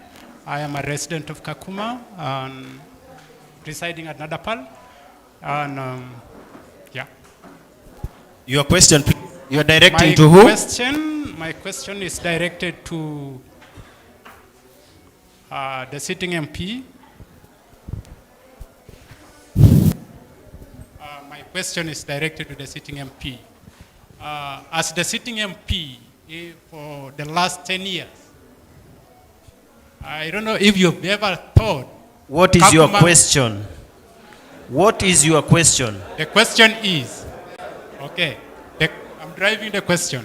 The question is, for the last 10 years, you've been the sitting MP, and you've you are a resident of Turkana West. We've had the refugees here for the longest time possible. I'm sure you are aware. And we have our sisters, our wives, our mothers, our brothers who have married the refugees, and the refugees have married our sisters. Are there any arrangement? Have there been any arrangement for you in trying to support the children that come out of these marriages? That is number one. Number two, for the rest of my colleagues, the Honorable Benja, Honorable Paul, if you are to take this responsibility, what would be your approach on these matters? Thank you very much. Yes, ladies and gentlemen present here today, my name is David Dapal, resident of KAKUMA ward, a voter into Wakayeni multipurpose ward. The question is based in these facts. According to the education analysis, 2020 to 2021 academic year, we produced about 27 learners who have joined the universities across all Turkana West secondary schools. The questions comes in. As you prepare to be elected, come 9th August 2022, what will you make sure that the learners in Turkana West have a meaningful access to education despite infrastructure and other physical development in school? Thank you very much. The second question goes as the following. Our upcoming member of parliament, our brothers and sisters, I am a teacher, I must talk by authority. The second question goes as this. Our brothers and sisters have been registered with the refugees here. They have been taking rations here. They have failed to get the Kenyan identity cards because they have been registered, and they want to get out of the refugee status. What will you do as incoming MP to make sure our brothers and sisters, they are out of refugee status? May God bless you all. Thank you very much. I hope you will not repeat a question. Proceed, madam. Sauti. Hello, habari zenu? Nzuri. Naitwa Halima Ali. Araya Turkanaite. Let me talk in Turkana because I'm fluent in that. I want to ask I'm from KAKUMA ward. Nilikuwa nataka kusema hivi. Order tafadhalini. Order tafadhali. Halima, go ahead. Mimi nataka kuuliza swali yenye na my community. The problem that my community is facing. That's the question I'm going to ask. Nyinyi as a sitting MPs, mnataka kuwa my MPs in the future. We are facing problem in getting IDs. Somali kids, we 0.5 kids, we are going tunapata your problems in. Sasa, how are you going to help us? Something like that. Thank you very much. Asante sana. Order. Lokoroy Damaris is my name. I'm a resident of KAKUMA and a voter at Friends Hall. And my question is directed to Honorable Epuyo. When you were giving your manifesto, I heard you saying you were the first MP among the 290 MPs in Kenya who has introduced cheap secondary education. My question is, how cheap is cheap for Akai, the common wananchi of Turkana West? Because as far as I'm concerned, there are so many people, or students rather, in KAKUMA who are at home even right now in the villages and not in school. It's for lack of school fees. The second question, for the secondary schools, what mitigation measures are we putting in place to ensure all the pupils or students from Turkana West, especially from the common wananchi, the one from the lowest economic level or economic status, is able to access secondary education, and not just accessing but finishing the school and getting a certificate? Because there are so many people even inside this hall who have finished Form 4 and their certificates for KCSE were withheld in schools for not finishing school fees in secondary schools. Thank you so much. Huyu ni Wekesa Abraham, head teacher Kangteseroi. Kwangu kwa wajumbe, I know two are my brothers and one is my head teacher. My question is, our MPs, Dwa Erai Nkamrak, Khane, what you as MPs, what program do you have for the non-local, maybe number one, those ones who are married to, or have sire children to, or have been brought up in Turkana West? What program do you have for them? One, in terms of maybe bursary allocation. We know there is that issue of 30-70% distribution, but now, will they be treated as outsiders, or are you going to treat them as one of them? I don't want to add more to that. Thank you. Thank you so much. Order, order, please. Order. Order, please. Karibu. My name is Lobwin Daniel, a resident of KAKUMA and a voter at Arid Zone.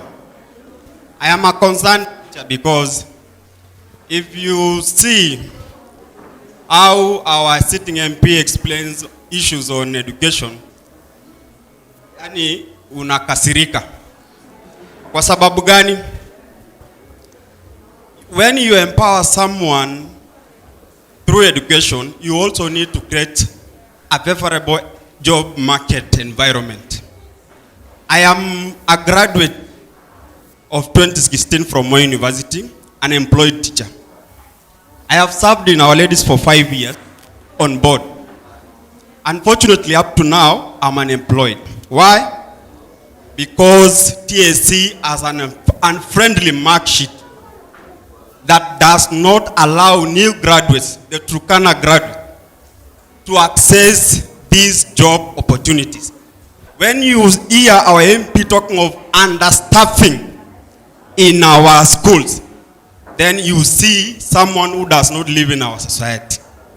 So please, compared to what Nakuleu does, when unemployment, Order. When unemployment is We said there is no clapping. When TSC employment is eminent, Nakuleu, because he wants to empower and make sure that there are teachers in these schools, anaenda anaomba hata nafasi 5. Anakuja anagawa hizo barua kwa watu ambao ni Waturkana ambao wataenda kufunza katika hizo shule. What does our MP do so that the available Turkana teachers, Order. The available Turkana teachers can secure the opportunities that are always advertised in our schools? Thank you. Thank you very much. Next. 1 minute. Be brief. 1 minute. Order. Nakain Ekuleo Yohana. Those are my names. And I want to reiterate on the same subject about education. We've had a project here. It is under Window Trust. We've had students. They are refugees. They are getting outside the country. Sponsored by USP program. Under 10 years. Direct my question to the Member of Parliament, the incumbent.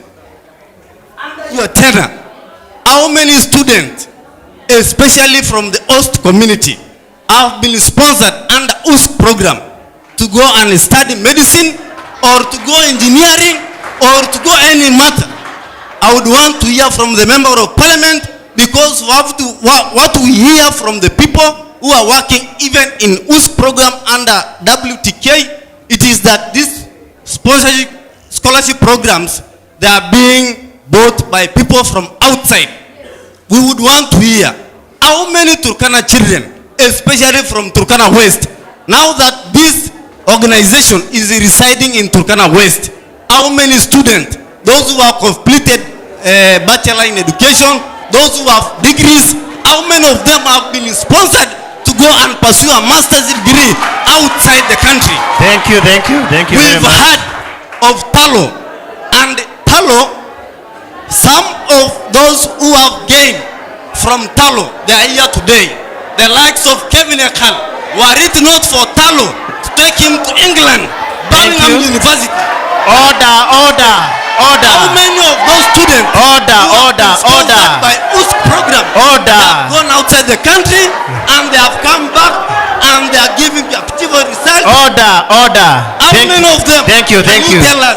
Thank you very much. Under your tenure. Thank you. It is 10 years. How many of them? Thank you very much. How many of them have benefited from USC program? Thank you very much. How many of them? Thank you very much. Thank you. Thank you very much. That's enough. Grateful to Talo. Hello. Thank you very much. Hello.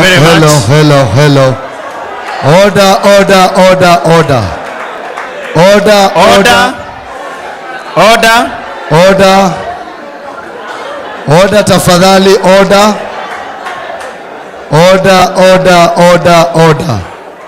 Tafadhalini. Order. Have a seat.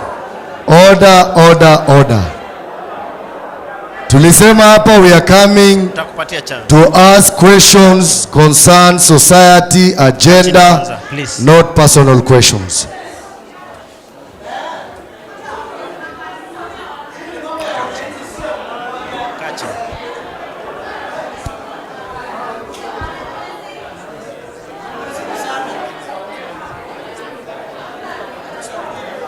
Order. Tafadhalini. Order. Should we stop this debate?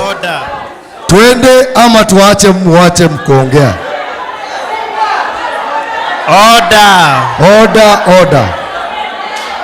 Order. Thank you, voters.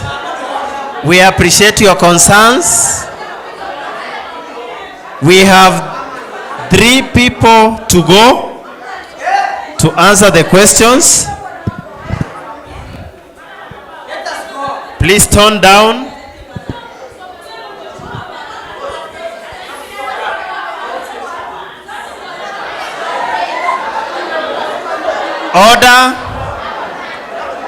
Order, members.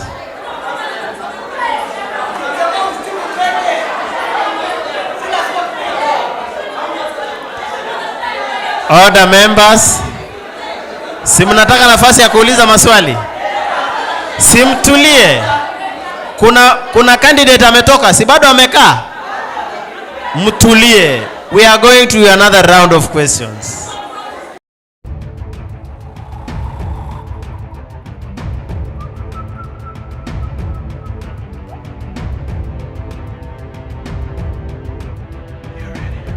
grams ile kubwa. Yeah.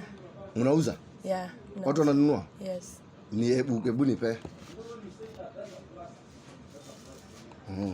Lovely. Safi. Wewe uko feti asante sana. Sisi tunajaribu kujua ni nini inaendelea. Okay. Ndio tujue wakuu wetu watuambie kama tunafanya kazi mzuri ama tufanye kazi mzuri.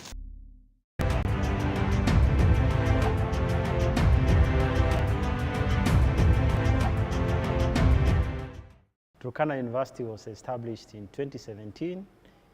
It is a constituent college of Masinde Muliro University. Turkana University has 3 schools. We have the School of Business and Economics, we have the School of Education and Social Sciences, and we have the School of Science. Turkana University admits both national and international students. We have the students under the KUPS program, and we have the self-sponsored program. Within our self-sponsored program, we have the students from South Sudan, who are the refugees and sponsored by Windle Trust. And the other students are from within Turkana County. A good number of them work with Turkana County government. So those are our major clients. A good number of the students we've got is from Southern Sudan. But from our marketing, we've marketed across, and we are expecting students from Ethiopia, Sudan, and Uganda. You should join Turkana University. Turkana University offers the programs that you need. We are market-oriented. We offer what is required in the market. Agriculture, science and technology, mathematics. We carry out municipality coming up. KAKUMA municipality coming up as the second municipality in Turkana County. While you respond to the issues raised, tell us your reaction, your preparation about KAKUMA municipality. While doing that, give us your parting shot. Tumeelewana? Give us your reaction about KAKUMA municipality, respond to the questions raised, then give us your parting shot. Thank you. We start with you. Thank you. Before I start speaking, I will just urge our supporters to cool down.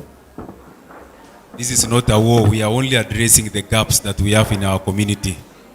So tuheshimu tu wenye wako kwa uongozi kwa saa hizi mpaka hiyo siku kama mtamtoa ama mtamwacha. But thank you for raising the questions. We had a question on education gaps. I think the Honorable has touched on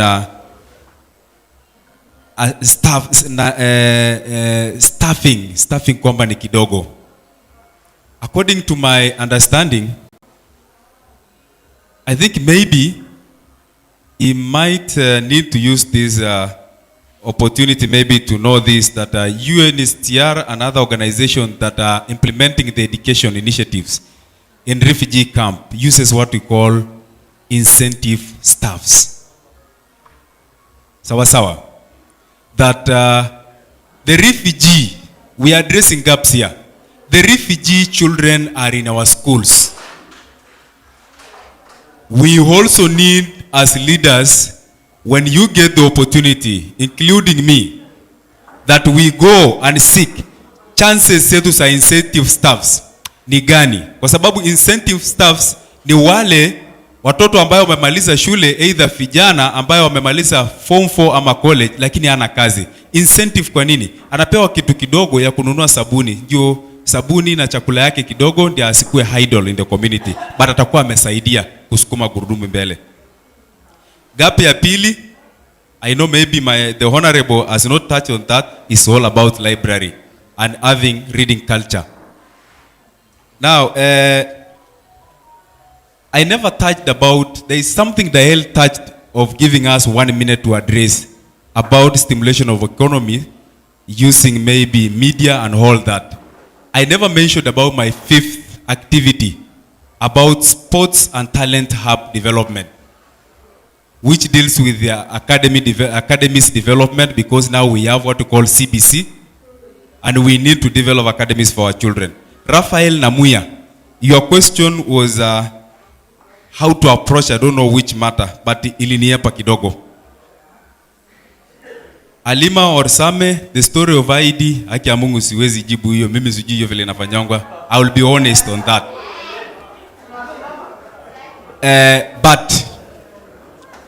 But siwezi jibu hiyo kwa sababu I have no experience on that. But there is always an office dealing on what our gap is. Sisi tuko na ofisi ya ID. Na hiyo ni maneno ya national government. Na kulingana na hiyo wakati, it will depend which places lack the ID and the minority, which are the Somalis, because kuna confusion about the Somalis in refugee camp and Somalis ambayo wanakaa wapi? Town. Though most of them again have ration cards. So unapata za zingine fingerprint inaleta shida. But I cannot answer that because I have not been in that office. Asante. Lokoroy asked about certificate being withheld in schools. That is very true. Damaris Lokoro, you have mentioned that and it is happening. So during my tenure, wakati ambaye nitakuwa hiyo ofisi, funds ambaye nitakana iende kwa upande education, we need to identify those people from the village level or from the schools. Unaenda our ladies, watoto ngapi ndio wajachukua? Taraj secondary, wangapi ndio wamechukua? You collect the data from whole schools and then it should be the first priority to clear because in a block future yao. That is what I can do. We talk about minority groups. We don't talk about non-Turkanas. We talk about minority group because they are part of us. I don't think, I had never come across, because I had never been in a CDF office. I cannot answer a question which I don't know. So in the CDF office, I don't know if walikuwa wananyimwa ama walikuwa wanapewa, but they deserve 30%. Sawa sawa. They deserve 30%. And they must have a representative inside iyo kamati, which I understand from the explanation of the Honorable Epuyo that he is not part of it. But maybe that time I may know about it. Ya mwisho, Dunlop asked about TSC. It is so unfortunate that you finished in 2016 up to date. You had never got a job. I don't know the problem, but I believe there should be something to be done in accordance to the reference that you talked of the Mheshimiwa from the Northern Constituency of Turkana. That he has to go to the Teachers Service Commission and seek for this position and then distribute. And that is exactly the footprint I want to follow. Asante.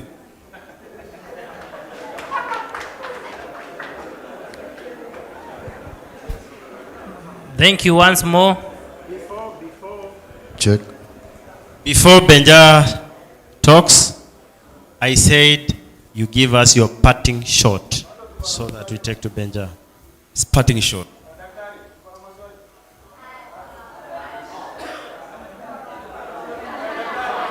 Kidogo. Your parting shot, it's the moderator who moderates. Thank you. Not the plenary. The people of Turkana West. I believe if you have eyes, you have seen. If you have ears, you have heard. If you have the ability. Order. If you have the ability to take it inside and understand, it is up to you. For all believe that a future will only be created between me and you. We are looking for better schools. They are in that ballot. We are talking about better health centers. They are in that ballot. We are talking about that water. They are in that ballot. If you sit and allow people who do not understand, and you the educated Aegean professionals who understand much, you who have seen or who have heard about the ideas that these honorables have said, you have an opportunity to influence that vote from your neighbor, because a future for your child and a future for you stands in between you and your vote. Thank you. Karibu Honorable Benja. Yes, welcome. Thank you very much. Once more. I think among the 5 questions, 3 questions were specific to a particular aspirant, and 2 were open to each one of us. And to answer the questions which were open to each one of us, there was a question on registration on refugee status, and also registration of the people who have come as a result of intermarriages between the Turkana and other Kenyans, or the Turkana and the refugees. To answer the question on registration asked before, I have, as a citizen, an understanding that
Ethiopia. As a Kenyan.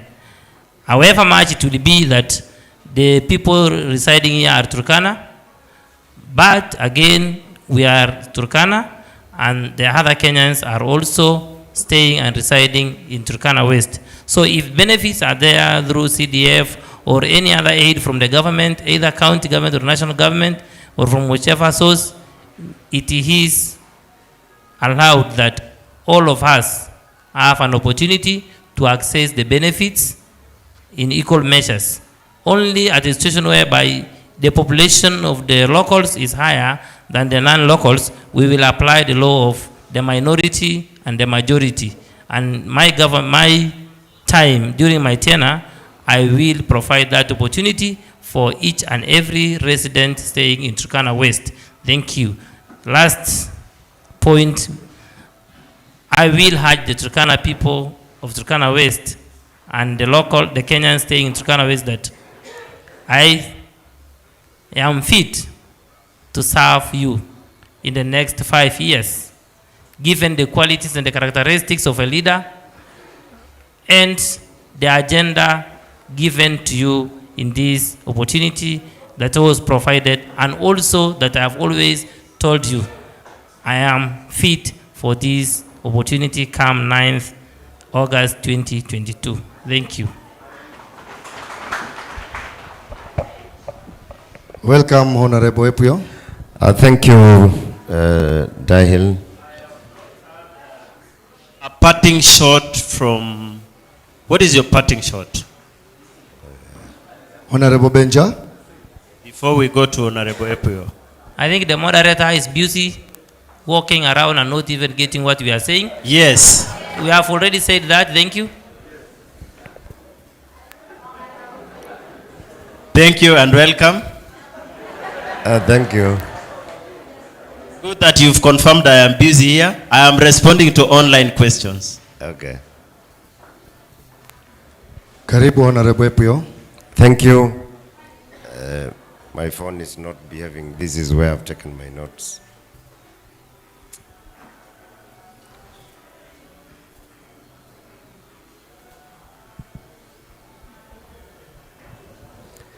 Sorry for that. Question on marriages between refugees and host community and how those children are handled. The Kenyan law is there. Marriages, by the way, I don't think the law allows, encourages marriages between host community and refugees. That happens by whatever happens. In our Kenyan Turkana culture, children born between unmarried people belong to their mother, and therefore to the mother's people and that lineage. So they are not lost. And so they will need to be taken care of in the normal way that we'll take care of.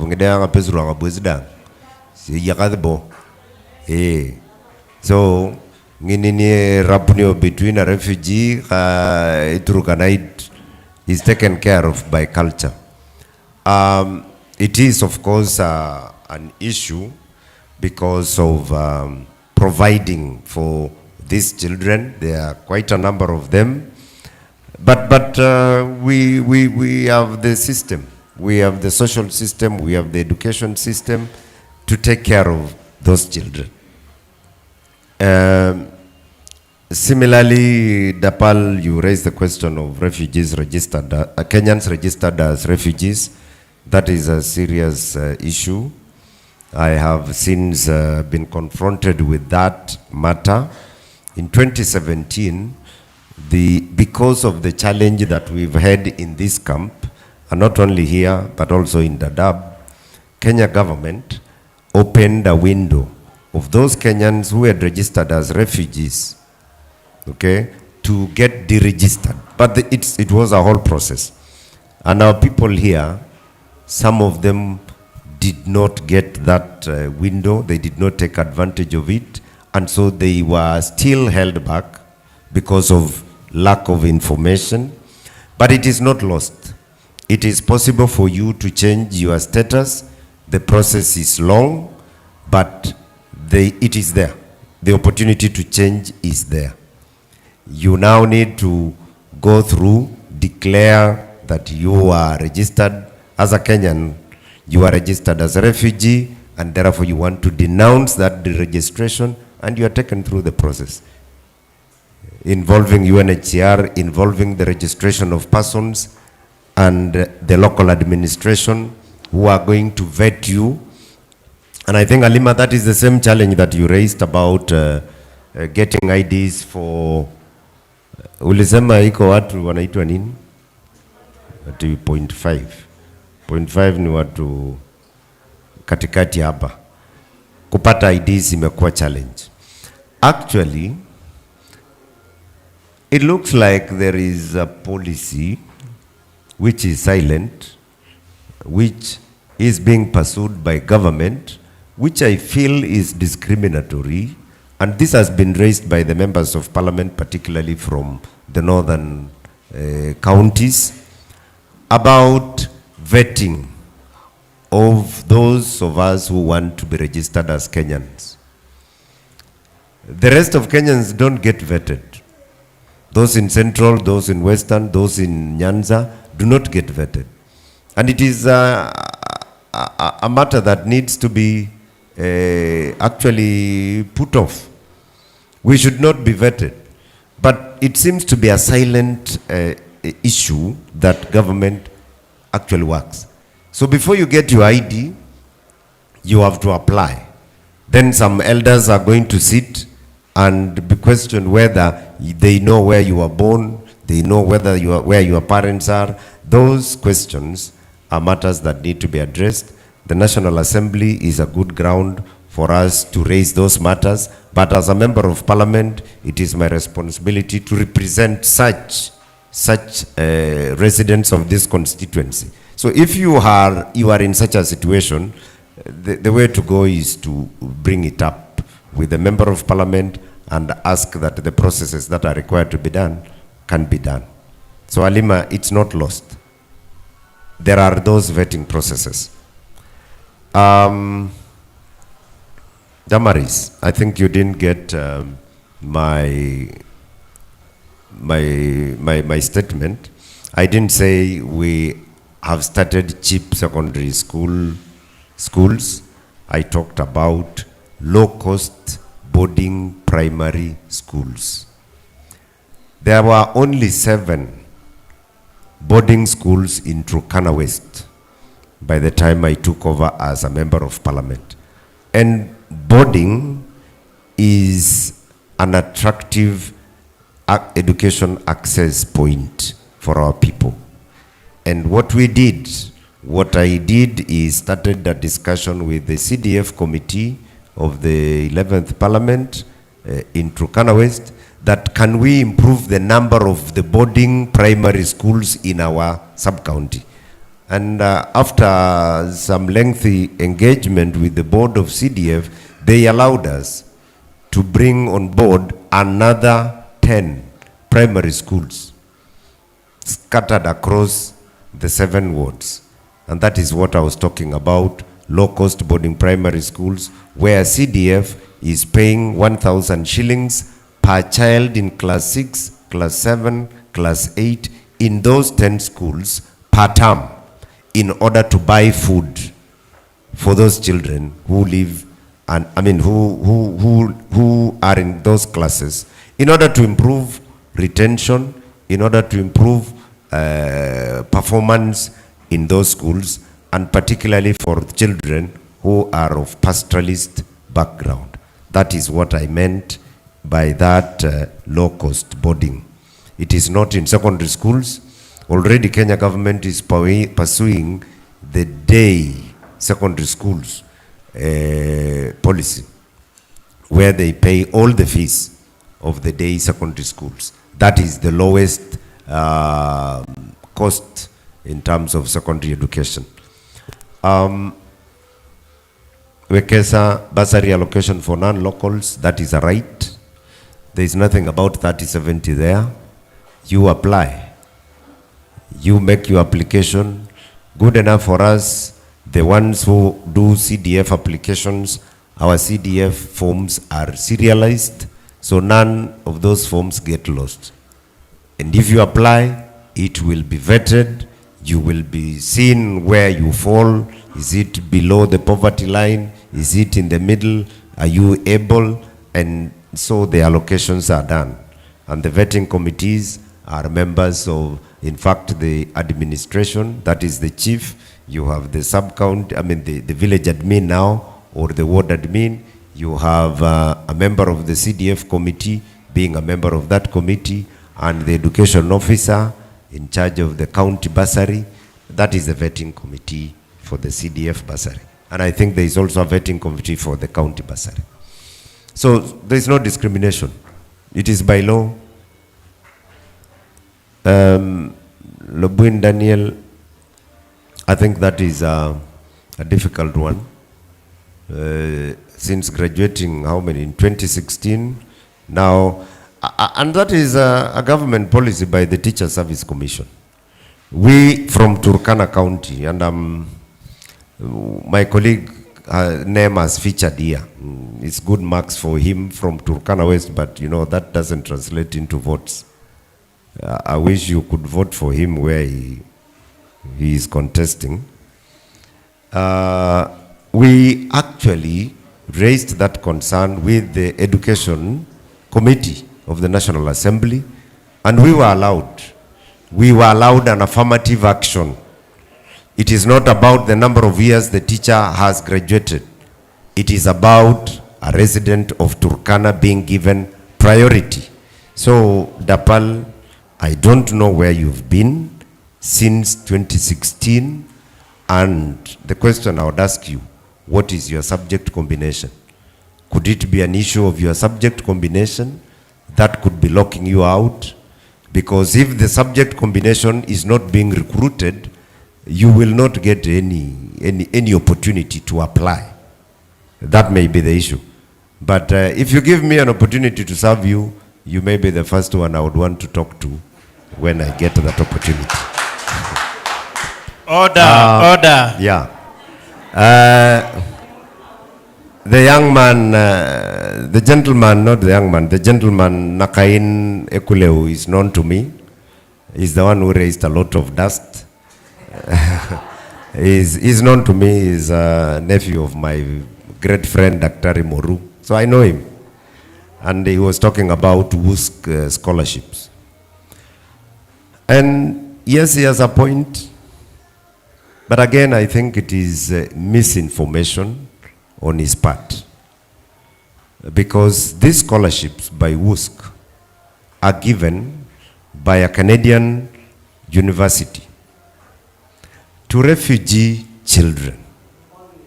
I have personally asked Windle International and even UNHCR to give us some slots for our host community children. The way they have given us slots for Mone Chapelle girls. We get about between 10 and 20 in a year in Mone Chapelle going to Form 1. Free scholarship. The WUSC scholarships for universities is very particular. They have refused to give the host community those opportunities. Maybe with a little bit more pushing and negotiation and engagement, they may budge. But so far, it has not happened. And it's not the fault of the member of parliament. So when you ask, even if you elected Benja, it's not going to happen. Because it is a policy that is being pursued. So lakini wewe pigia mimi kura tu kwa sababu mambo mengine ambayo tunasikia hapa ni yale ambayo yanatokea kwa sababu hatuna ufahamu kamili ya yale ambayo yanaendelea. I think that is the last one. And the municipality question, Daktari, KAKUMA municipality is a good one. There is something that happened in 2017. Kazi mtaani. Kazi mtaani was a way of employing the unemployed, and it was targeting youth in towns or in municipalities. Unfortunately for Turkana County then, the only municipality was Lodwar, and so Kazi Mtaani was only in Lodwar. So us getting a municipality in KAKUMA here would mean when Kazi Mtaani is brought, then we are included, and our young people here can get engaged. A municipality is an institution of its own, running its own services. Yeah? But the way we are now, we are just a rural setup where all services are given by the county government from a pool. One pool. If we get to the municipality level, there will be an allocation targeting service provision for a municipality. And it is a special allocation. Grants can be given to municipalities in order to build those municipalities to some level of a living standard. So a municipality would be a welcome move for us in Turkana West. The challenge we have is, are we really prepared to have a municipality? Did we have public participation, effective public participation, discussing and determining, first and foremost, issues to do with the boundary of the municipality? How far is a municipality going to cover? Is it going to go up to Lokore? Is it going to go up to Kalobeye? How far? And then who are the likely, settlers there? And we will have the advantage of having title deeds given to a municipality. With a title deed, you can afford to get a loan from a bank and do development. So there are advantages to having a municipality. Daktari, I don't know how prepared we are on that one. I can't say. I did not participate in the public participation, if it was ever there, for the creation of KAKUMA Kalobeye municipality. I wish I could, and I would love to be party to it. I think those are the questions I raised. Before you give a parting shot, there is an emotive issue online in regard to the conflict between UNHCR and Masinde Muliro University. What is your position on that issue? Finally, I encourage all of you. We understand that attending Chocha TV debates is not a yardstick of measuring whether you are capable to lead or not, but this is our way of public participation. Encourage your MCS to come tomorrow so that they can be cross-examined by the voters. Thank you. Thank you, Daktari. It is the question of UNHCR and Masinde Muliro, emotive. Maybe I won't say it is emotive, but it is an outstanding disagreement. And for sure, it has undermined the Turkana West University campus, which has actually stalled. We thought that we will have a going concern in terms of a university in KAKUMA. And Daktari and Chocha team, universities build towns. If you read the history of towns in UK, universities create towns of their own. And Turkana West campus would have been one of the stimulators of the development of KAKUMA town. What happened, and which I think needs to be relooked at, is the question of the land. Whose land is it? The one that the university currently sits on. Whose land is it? It is our land. Who asked for that land? Is it UNHCR or Masinde Muliro? It was Masinde Muliro, but urged by UNHCR. Whatever disagreement that arose between UNHCR and Masinde Muliro is unknown to us as a community. We gave land. We were very magnanimous in doing that because we wanted to get the university going so that our town can grow. What has happened? UNHCR, I think, has wrestled the university out of Masinde Muliro. But they're not moving on with it.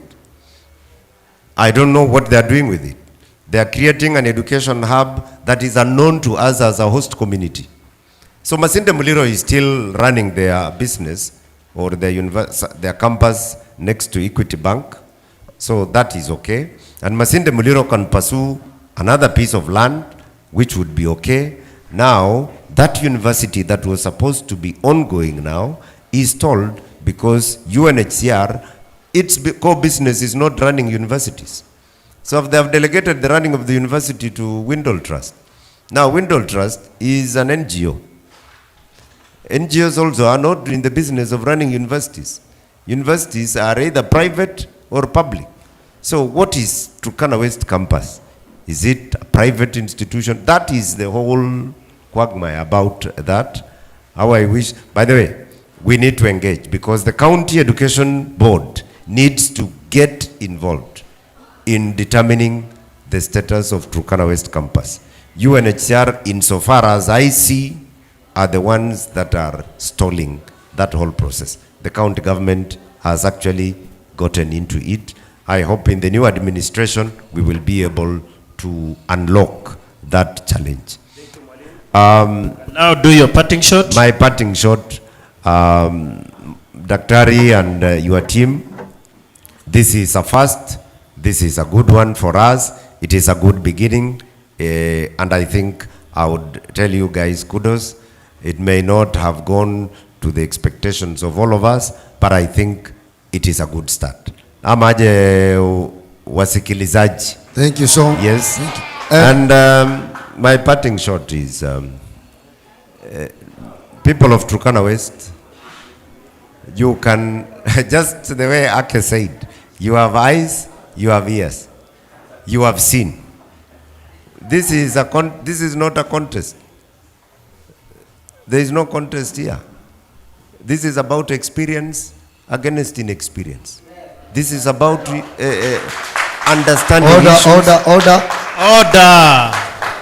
It is about knowing what your role is and trying to get to know what your role should be. So if it is about entrusting leadership between us who are seated here and those who were afraid to come to this discussion, I mean, inaenda tu namna hiyo. Lakini mimi ninawaomba kura. Tarehe 9 mwezi ya 8, mimi ninawaomba kura. Na nitawatumikia vizuri kuliko vile nimewatumikia. Asanteni. Thank you. Mwalimu, before you finish, we would like to catch who are you fronting for who is your president candidate? Who is your MP? Who is your MCA? Then we come to Honorable Benja and Honorable Paul. We're giving you 2 minutes to campaign for your president and your governor and your MCA. Thank you, Dale. That is a good reminder. Yes. I am a member of the UDA party, the bottom-up economic model. Order. We are introducing. My president is Honorable William Samoei Ruto.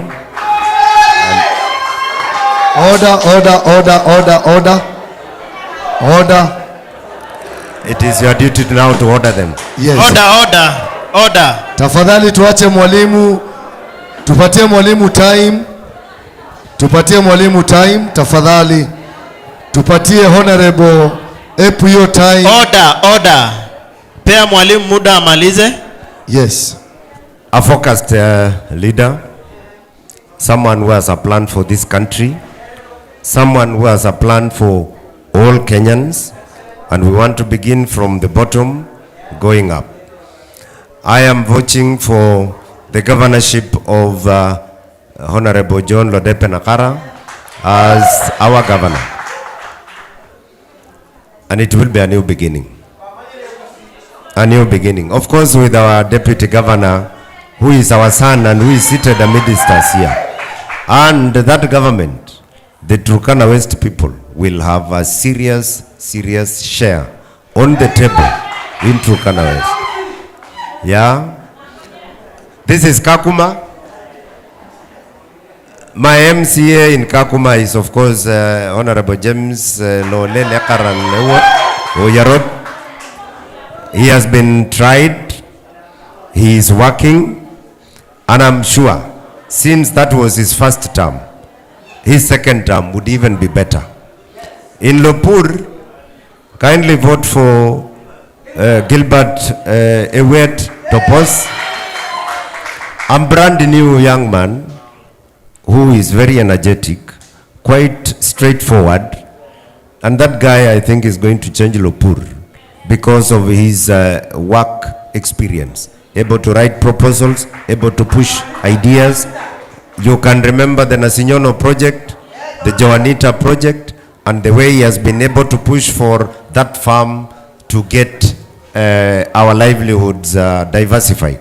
He is fit for that position.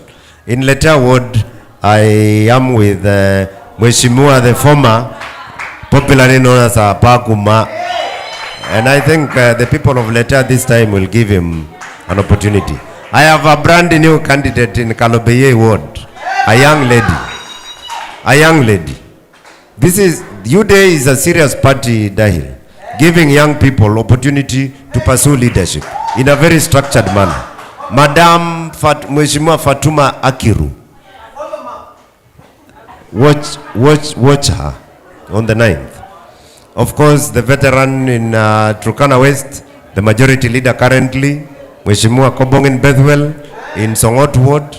With all that experience, I think Songot is not a contest. For Lokchogyo, I have a colleague of mine, a friend of mine, an age mate, Mheshimiwa Paul Oren, contesting under the UDA party. But something interesting happens in Lokichoge Ward. I have 5 other friendly parties that belong to Kenya Kwanza. Darius Aule is in ANC. There is Rebecca Akeno in Safina party. And even the brother to the gentleman here is, hold on, please. Please, hold on. Hold on. Order. He is friendly to the UDA party. He is only seeking for his seat, Mheshimiwa Paul Ngimusea Ekal, popularly known as Nadiaman. But he votes UDA in the 5 other seats. And so, and interestingly also, James Ebei Kuya, who is an independent like Benjamin here, is also aligned to me. So all those guys are going to do a good job for us this time round in Loki. In Nanam Ward Dahil, the last one, I have 2 MCAs, one in UDA, that is the former Deputy Speaker, Philip Lomuri Ekuam, as the UDA candidate. But there is a brand new guy in Ford, Kenya, James Kitala Kionga, formerly of ODM, but now he is sympathetic to our cause. UDA is very strong in Turkana West. I urge us to vote for Thank you so much, Molim. Honorable Benja, we know you are independent, but you can also talk about the MCAs aligned to you who are also independent, or any other person who is a friend to you, or anyone who has requested for your vote and your support. Yes. Thank you.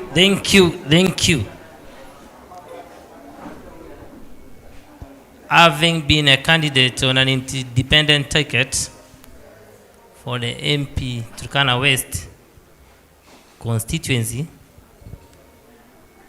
the first thing I was looking at when I thought of becoming a candidate for Turkana West and serving the Turkana West people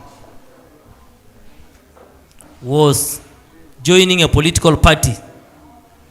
And to join a political party, little did I know that political parties were controlled and run by individualistic and egocentric members who formed it. looked for an opportunity to do or to go for a nomination in an UDA ticket because I wanted to support earlier the ideology of the bottom up. That was my thought first. But little did I know that what was being said is the opposite of what was being done. Where those who were already there decided not to go for a nomination to elect a person to take a ticket. And that is the first thing. I avoided the UDA and went to Jubilee also, where I wanted to go for nomination, and also the UDA, the ODM, which was not possible. But again, the Kenyan government, through the registrar of political parties, the window for people to be candidates and contest through an independent ticket. And speaking as an independent candidate, I do not want to cheat you saying I support a party politics on UDA or who political president or whatever. I'm only waiting for the person, because we are still campaigning, and the end of campaign will be the 9th, the 6th. So before 6th, I would have thought of the president to support, governor, women rep, and those others. On the MCA race, the law. Order. KAKUMA Hot, being the largest and even the next municipality in Turkana, as an MCA on an independent ticket, whom I fully support, and the members of Turkana West residing in KAKUMA also support the young man by the name Emanikor Daniel Yakale. Order. That's our next MCA in KAKUMA, and that is we are not going to argue about. It is as straight and clear as such. Order, please. Order. You know, 9th will always tell the truth. Today we can shout, yell. The 9th is the speedometer or the target point. We will check on that time. The last point will be, on other words, I do not support any member because they have the policy and the code of conduct which is tying them to their political parties, and I do not have any candidate on an independent ticket to support or whatever place.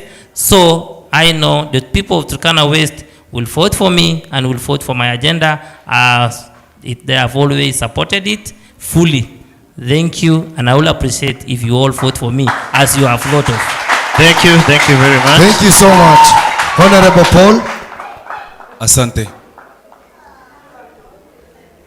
My president ni Raila Amolo Odinga. Reason being, 6,000 kwa kila mwezi to those poor, good health cover. Order. Tafadhalini order. Watu Azimio never booed you. Kemada kiberengin lokotida kemona. Kemada. Order, please. Order. Pea kila mtu nafasi yake aongee tafadhali. Jaza chini. Pea kila mtu nafasi yake aongee. Kwa hivyo Raila Amolo Odinga tuko na 6,000 ya kila familia ambayo iko very poor. Tuko na free education from elementary school up to tertiary level. Tafadhali sikiza hii sikiza baba na mama. Order. The third, ametuambia kwamba kuna kitu naitwa baba nini? Baba care. Tulia ndugu yangu. Hii itani ara governor ebala mambereni nyo. Taramakurani toan. My governor is His Excellency John Munyez Kionga. Kwa hivyo hiyo kitu iberengi ni gwagalo kotike mwana bode. Order, please. Order. My senator. Yes. Order. My senator. My senator is because we are in Oka. Professor Malaki Ekai. Sasawa. The term is professor. Now, kuja kwa women rep. Niko na mama elimu. Anaitwa Mama Pauline Lokuruka. Order. Tafadhali don't hiyo ni yako hii ni yangu Order. Na supporters wangu. Mama Pauline Lokuruka, I chose her because of this reason. Tafadhali kama ingekuwa hizi reason pengine ningechukua mali nye unasema she took me to school. Mimi sikukuwa na mama ama baba mwenye angenilipia secondary. I went to school with the slippers. She took me like a child of her own. Order. Tafadhali na hii ni berea mwana kane. Elomi bere to. Mheshimiwa, endelea. So, she took me to school. Not only me, kama kuna mtu anaitwa Elimlim, kama kuna kijana ako Sanyana anaitwa Elimlim, kama kuna Natome up at Lomenen, she's the one who took to school. Oh, okay, she's with a lot of adequate advantages. Yani ni mama ambaye watoto wake wote, the last born is a pharmacist. So anatafuta ikiti kusaidia sisi kwa sababu hatujawahi ona umuhimu wa hiyo kiti kwa upande ya persons with disability, kwa upande wa mama kwa biashara, kwa upande wa youth. Yet 7 million in every constituency is put in that kitty. Mimi kwa upande ya MP. Order. Kwa upande ya MP, chapa kura kwa kijana ya Kanu Freshi. Sawa. Paul Kea Esekon Ake. Sawa. Thank you mheshimiwa. Weka hiyo kitu hapo. Thank you mheshimiwa. Tukienda kwa upande wa MCS. KAKUMA. Pigimia mimi kura kwa Eliud Emoni. Pigia mimi kura hapo. Order. Kama ingekuwa kwa sababu tuko ndani ya Munyezi, pengine ningekumbuka rafiki yangu Benja kwa hapo. Lakini kwa saa hizi order. Tafadhali. Niko kwa Eliud Emoni. Kwa hivyo pia uko na freedom Si abala taramaibereni alwai ni tuan kichagunu. Anibu ni letea pigia mimi kura kwa kijana naitwa Emuria Felix. Sawa. Muria Felix. Order. Ukikuja Kalobeye, pigia mimi kura kwa Nyanga. Sawa. Pigia mimi kura kwa Nyanga. Ukikuja Songot, pigia mimi kura kwa Nkuruchana. Sawa. Ukikuja Lokichogyo, tafuta watu wangapi? Kuna Angeline na kuna Mufti. Sawa. Hiyo mbili hiyo. Ukienda Nanam, pigia mimi kura kwa Ashim. Sawa. Na kumalizia, ukifika Lopur, pigia mimi kura kwa Gilbert Ekai. Asante sana. Gilbert, thank you very much. Thank you. Ngoja kwanza. Thank you very much. Order. Gilbert Topos. Order. Gilbert, nikimalizia. Order. Tafadhali nikimalizia. Order. Nikimalizia. I have whole reasons why those MCAs are working side by side with me. Kwa sababu mimi naangalia mtu wapi? Hapa juu.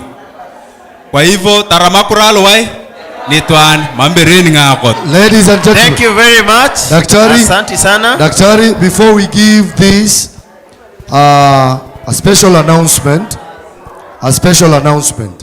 wakati tutatoka kuna mafadha wanalala hapa na kuna watoto wako hapa, so when we'll be leaving tuende pole pole. Na kumalizia, I hope all these MCAs mumewataja, they will come here tomorrow. We are happy. Turkana West, these are the only 3 gentlemen wenye wamekuja hapa kusikia mambo yenu. Kabla hamjatoka, tunaomba msikize mzee Chris Erukudi kwa heshima na taadhima. Tunaomba mtulie msikize mzee Chris Erukudi. Karibu mzee. Tafadhali.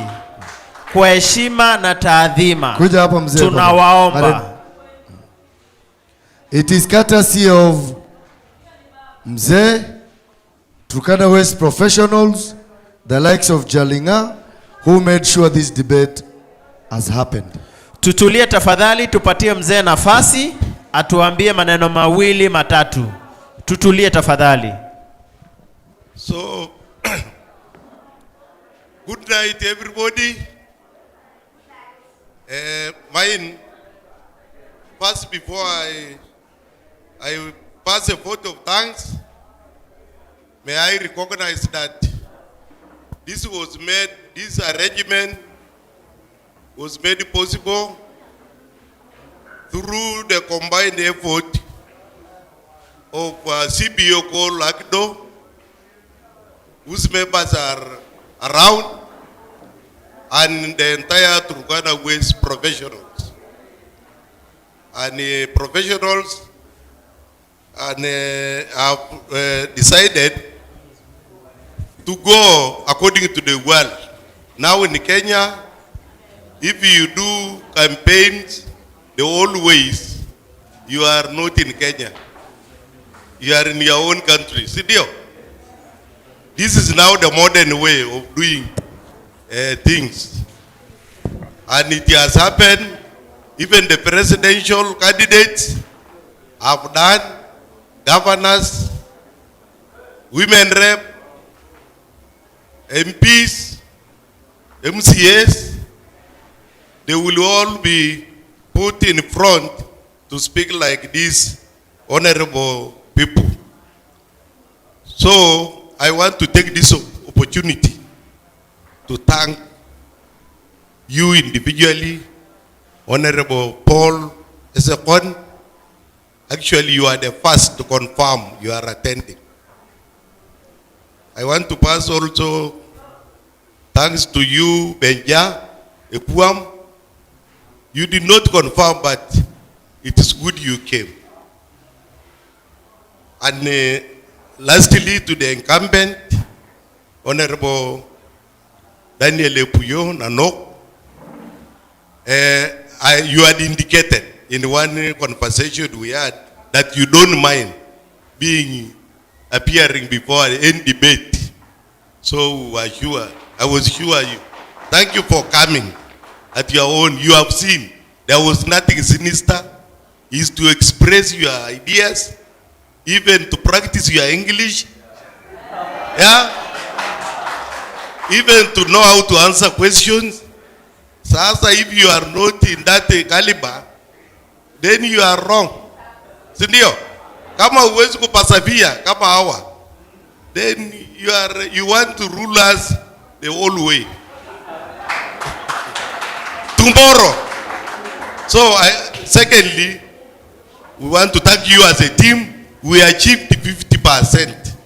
A moderator, we expected 6, but we have 3 have turned up. So that is 50%. What is that in grade? C or D plus? A pure 50. D ama C plus, D plus ama C. Okay, I'm a confirm lecturer, I'm a confirm ni C. Hiyo ni pass, lakini hautaenda university. Sindio? Hiyo tuko below. We want to thank the church at TV. When we approached them, they just told us how to do it professionally. And we told them, go ahead, do the way you think. Si umeona vile wamefanya. So we want to thank them in a special way. And also to thank you, the people who came up. You have just taken your time. Hata mungekaa tu nyumbani, mungetazama kwa TV, mungetazama kwa Facebook, si ndio? Lakini mmeamua kuja hapa na kuona debate here.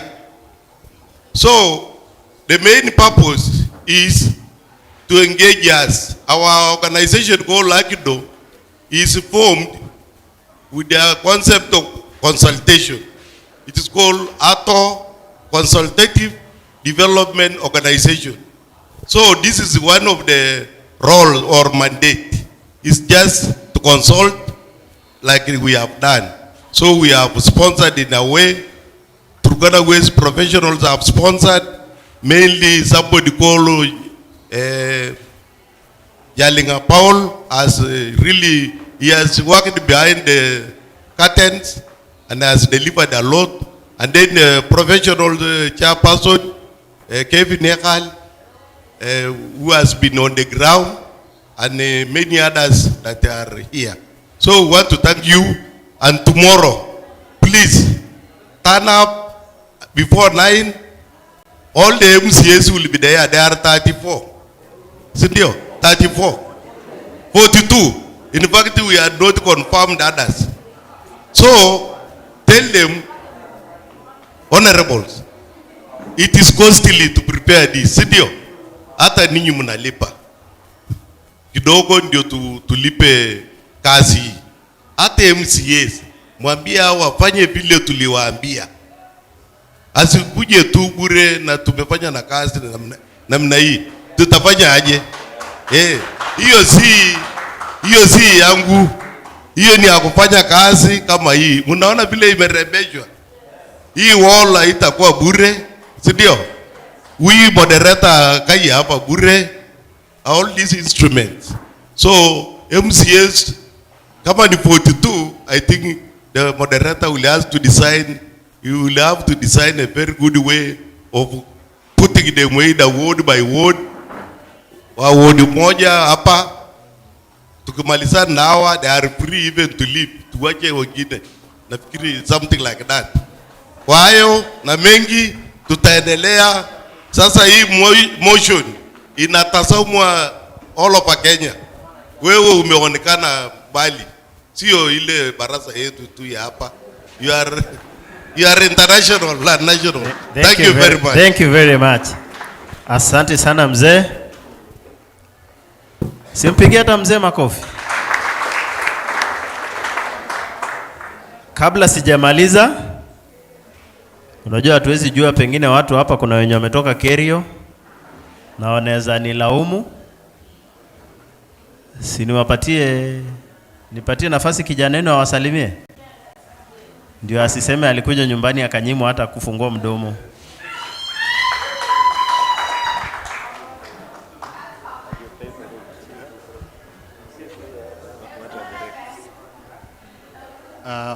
Familia ya Turkana West. Bwana asifiwe.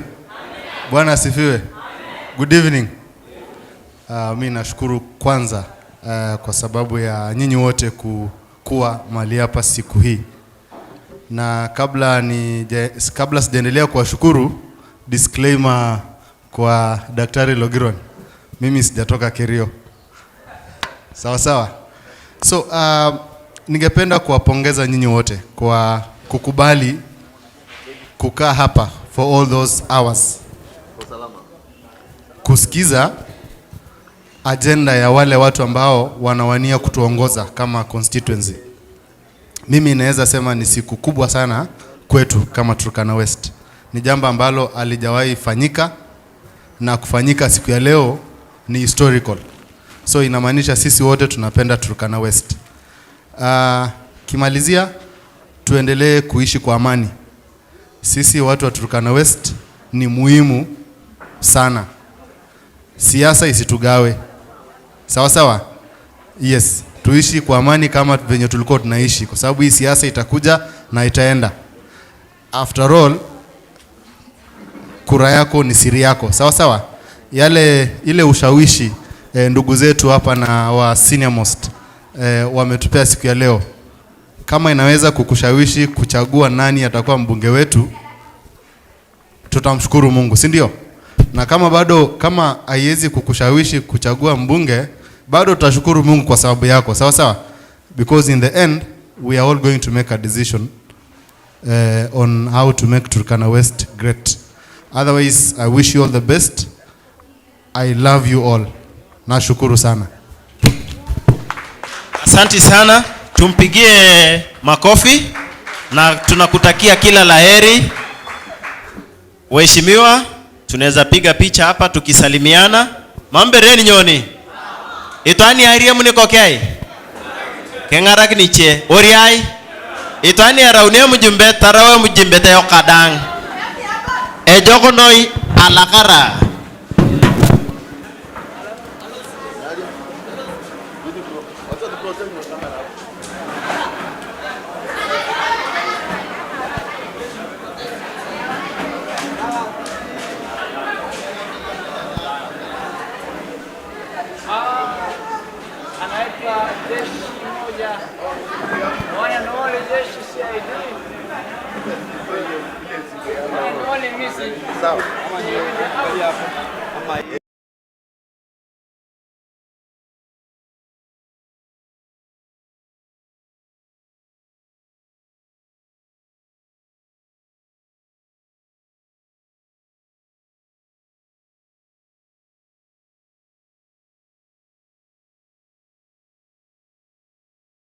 Also known as Sun City Confectionery Limited.